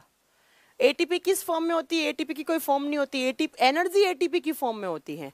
विवेक जी आपने क्या पूछा है, प्लीज रिपीट करेंगे आप। मैम माइटोकॉन्ड्रिया में ब्रेकिंग ऑफ ग्लूकोज हमेशा बराबर होता है क्या? एक्स नहीं, रनिंग के टाइम पर अलग होता है, वहां पर एनारोबिक रेस्पिरेशन होने लग जाता है शशि जी, आगे बताएंगे हम सब रेस्पिरेशन में। एनारोबिक रेस्पिरेशन में नहीं होता है ये वाला, वहां पर लैक्टिक एसिड बनने लग जाता है, ठीक ठीक है। क्लोन क्या है? अरे क्लोन बताएंगे उपेंद्र जी, रुको रुको। ट्रीज में जेंडर नहीं होता है, हमने कब बोला? ट्रीज में जेंडर नहीं होता है, बट ट्रीज का जो फ्लावर वाला पार्ट होता है उसमें मेल फ्लावर भी होता है, उसमें फीमेल फ्लावर भी होता है, जो रिप्रोडक्शन का काम करता है, जो प्रजनन का काम करता है। ट्री में कोई जेंडर नहीं होता है, मेल फीमेल, ऐसा ना लगे नर नर पौधा मादा पौधा, नहीं, लड़का पौधा लड़के पौधे, ये थोड़ा ना होता है। होता क्या बेसिकली, उसके फ्लावर वाले पार्ट में होते हैं एक मेल वाला पार्ट एक फीमेल वाला पार्ट, सब पढ़ाएंगे आगे, ठीक है। मैम मेरा नाम शो नहीं हो रहा है क्या? हाँ, हरिहार नाथ सिंह जी, बिल्कुल हो रहा है आपका नाम शो। और मैम आपने नोट्स कैसे प्रिपेयर करूं मैं? प्लीज़ नोट्स प्रिपेयर करने की ज़रूरत नहीं है, आप क्या करें, हमने जो नोट्स दिए हैं आपको उसको साथ में लेकर बैठो, और मैं जब पढ़ा रही हूँ वैसे अंडरलाइन करके आप पढ़ते जाइए। पीडीएफ हिंदी में मिल चुका है, किसने पूछा? हुसैन जी, आपको पीडीएफ हिंदी में मिल चुका है। नोट्स कैसे बनाएं? तो आप क्लास कंप्लीट होगी, इस क्लास के बाद वापस रिवाइज करो, नोट्स बनाओ, क्या दिक्कत है, नोट्स बनाओ। हो गया, अलग कर दी मैंने, मायोलॉजी माइकोलॉजी हो गया। पीएच का फॉर्मूला उपेंद्र जी बता देंगे, पीएच का फॉर्मूला भी क्या होता है, ठीक है, केमिस्ट्री क्लास में बता देंगे। दीपक तोमर जी, आपका कमेंट बिल्कुल विजिबल है, ठीक है। आपको पीडीएफ कैसे डाउनलोड करना है? तो डाउनलोड्स के ऑप्शन में जाओगे तो वहां पर पीडीएफ का ऑप्शन होगा, तो वहां से आपको पीडीएफ डाउनलोड करनी है। और जिनकी अगर पीडीएफ नहीं डाउनलोड हो रही है तो वो एक बार ऐप को अनइंस्टॉल करके वापस इंस्टॉल कर लेंगे, पीडीएफ डाउनलोड हो जाएगी, कोई दिक्कत नहीं है। मैंने हिंदी में भी दे रखा है पीडीएफ और इंग्लिश में भी दे रखा है, सेल का, वहां से डाउनलोड कर सकते हैं। मैम एक बार मेरा नाम ले लो। दीपक तोमर जी, मैंने आपका नाम ले लिया है, ठीक है। मैम डाउनलोड वीडियो ऐप में शो नहीं होते हैं। चैट बॉक्स में मेरा नाम शो, अरे होता रहा है, प्रदीप कुमार गुप्ता आपका नाम आ रहा है, मुझे बिल्कुल आपका नाम दिख रहा है। मैम आप बहुत अच्छा पढ़ाते हैं। Ajay ji thank you so much, अगर आपको हमारा पढ़ाया हुआ अच्छा है, अच्छा लगा तो। और फिजिक्स के नोट्स भी दे दो मैम। हाँ मैं सर को बोल दूंगी, फिजिक्स के नोट्स भी मिल जाएंगे आप। मैम आप बहुत अच्छा पढ़ा रही हैं, इस बार पक्का एग्जाम पास होगा, धन्यवाद। विवेक जी मैं एग्जाम आपका पास करवा के ही मानूंगी, साइंस के एटलीस्ट 30 नंबर आपके लाकर ही मानूंगी मैं। बस जैसा मैं बोल रही हूँ वैसा करते जाओ आप। जैसे मेरा सेल वाला चैप्टर खत्म होगा मैं आपके लिए एमसीक्यूज लाऊंगी 30 से 40 लगा हुआ एमसीक्यूज, सारे एग्जाम्स के कॉमन। चलो मिलते हैं हम अगली क्लास में। कल मेरी क्लास होगी 5:30 से 7:30, कोई संडे की कोई छुट्टी नहीं है, ऑलरेडी होली की 4 छुट्टी हो चुकी है। और एक बात बता दूं, मैं बहुत सारे बच्चे बोल रहे हैं कि यूट्यूब पे, कोई यूट्यूब पे क्लास नहीं होगी अब सिर्फ आपके चैनल पे क्लास होंगी, यहाँ पर वेबसाइट पर और ऐप पर ही होंगी। जिन लोगों ने परचेज किया है बैच सिर्फ वही देख पाएंगे अब ये क्लास, कोई यूट्यूब पे नहीं होने वाली, ठीक है ना, कोई क्लास नहीं होने वाली। चलो हाँ जरूर मैम, वैसा ही करेंगे, हाँ बिल्कुल, तो आपका अपना रिजल्ट भी अच्छा आएगा। मैम आप, मेरे में कॉन्फिडेंस आ रहा है आपसे पढ़कर। मोहित जी अभी तो कॉन्फिडेंस आप में बिल्ट होना स्टार्ट हुआ है, बहुत ज़्यादा कॉन्फिडेंस लाएंगे हम, कोई चिंता की जरूरत नहीं है। हाँ थैंक्स मैम, सुपर्ब क्लास। हाँ तो ठीक है, अब आगे मज़ा आ रहा है बिल्कुल मोहित जी, अरे बहुत मज़ा आएगा, अभी तो स्टार्ट किया है ना। अब सारे अगले जितना मैंने पढ़ाया है इतना अब आज आप याद कर लीजिएगा पूरा का पूरा, फिर मैं आपसे एमसीक्यूज लेकर आऊंगी तो उस दिन आप एमसीक्यूज लगाएंगे, सारे के सारे ऐसे टिक कर देंगे आप, कोई सेल वाले चैप्टर से कोई क्वेश्चन छूटना ही नहीं है। अच्छा कुछ क्वेश्चन है जो मैं यहाँ नहीं करवा रही हूँ, जब एमसीक्यूज डिस्कस करूंगी आपसे तो वहाँ करवा दूंगी, कोई दिक्कत नहीं है, ठीक है। थैंक यू, चलो मिलते हैं अगली क्लास में।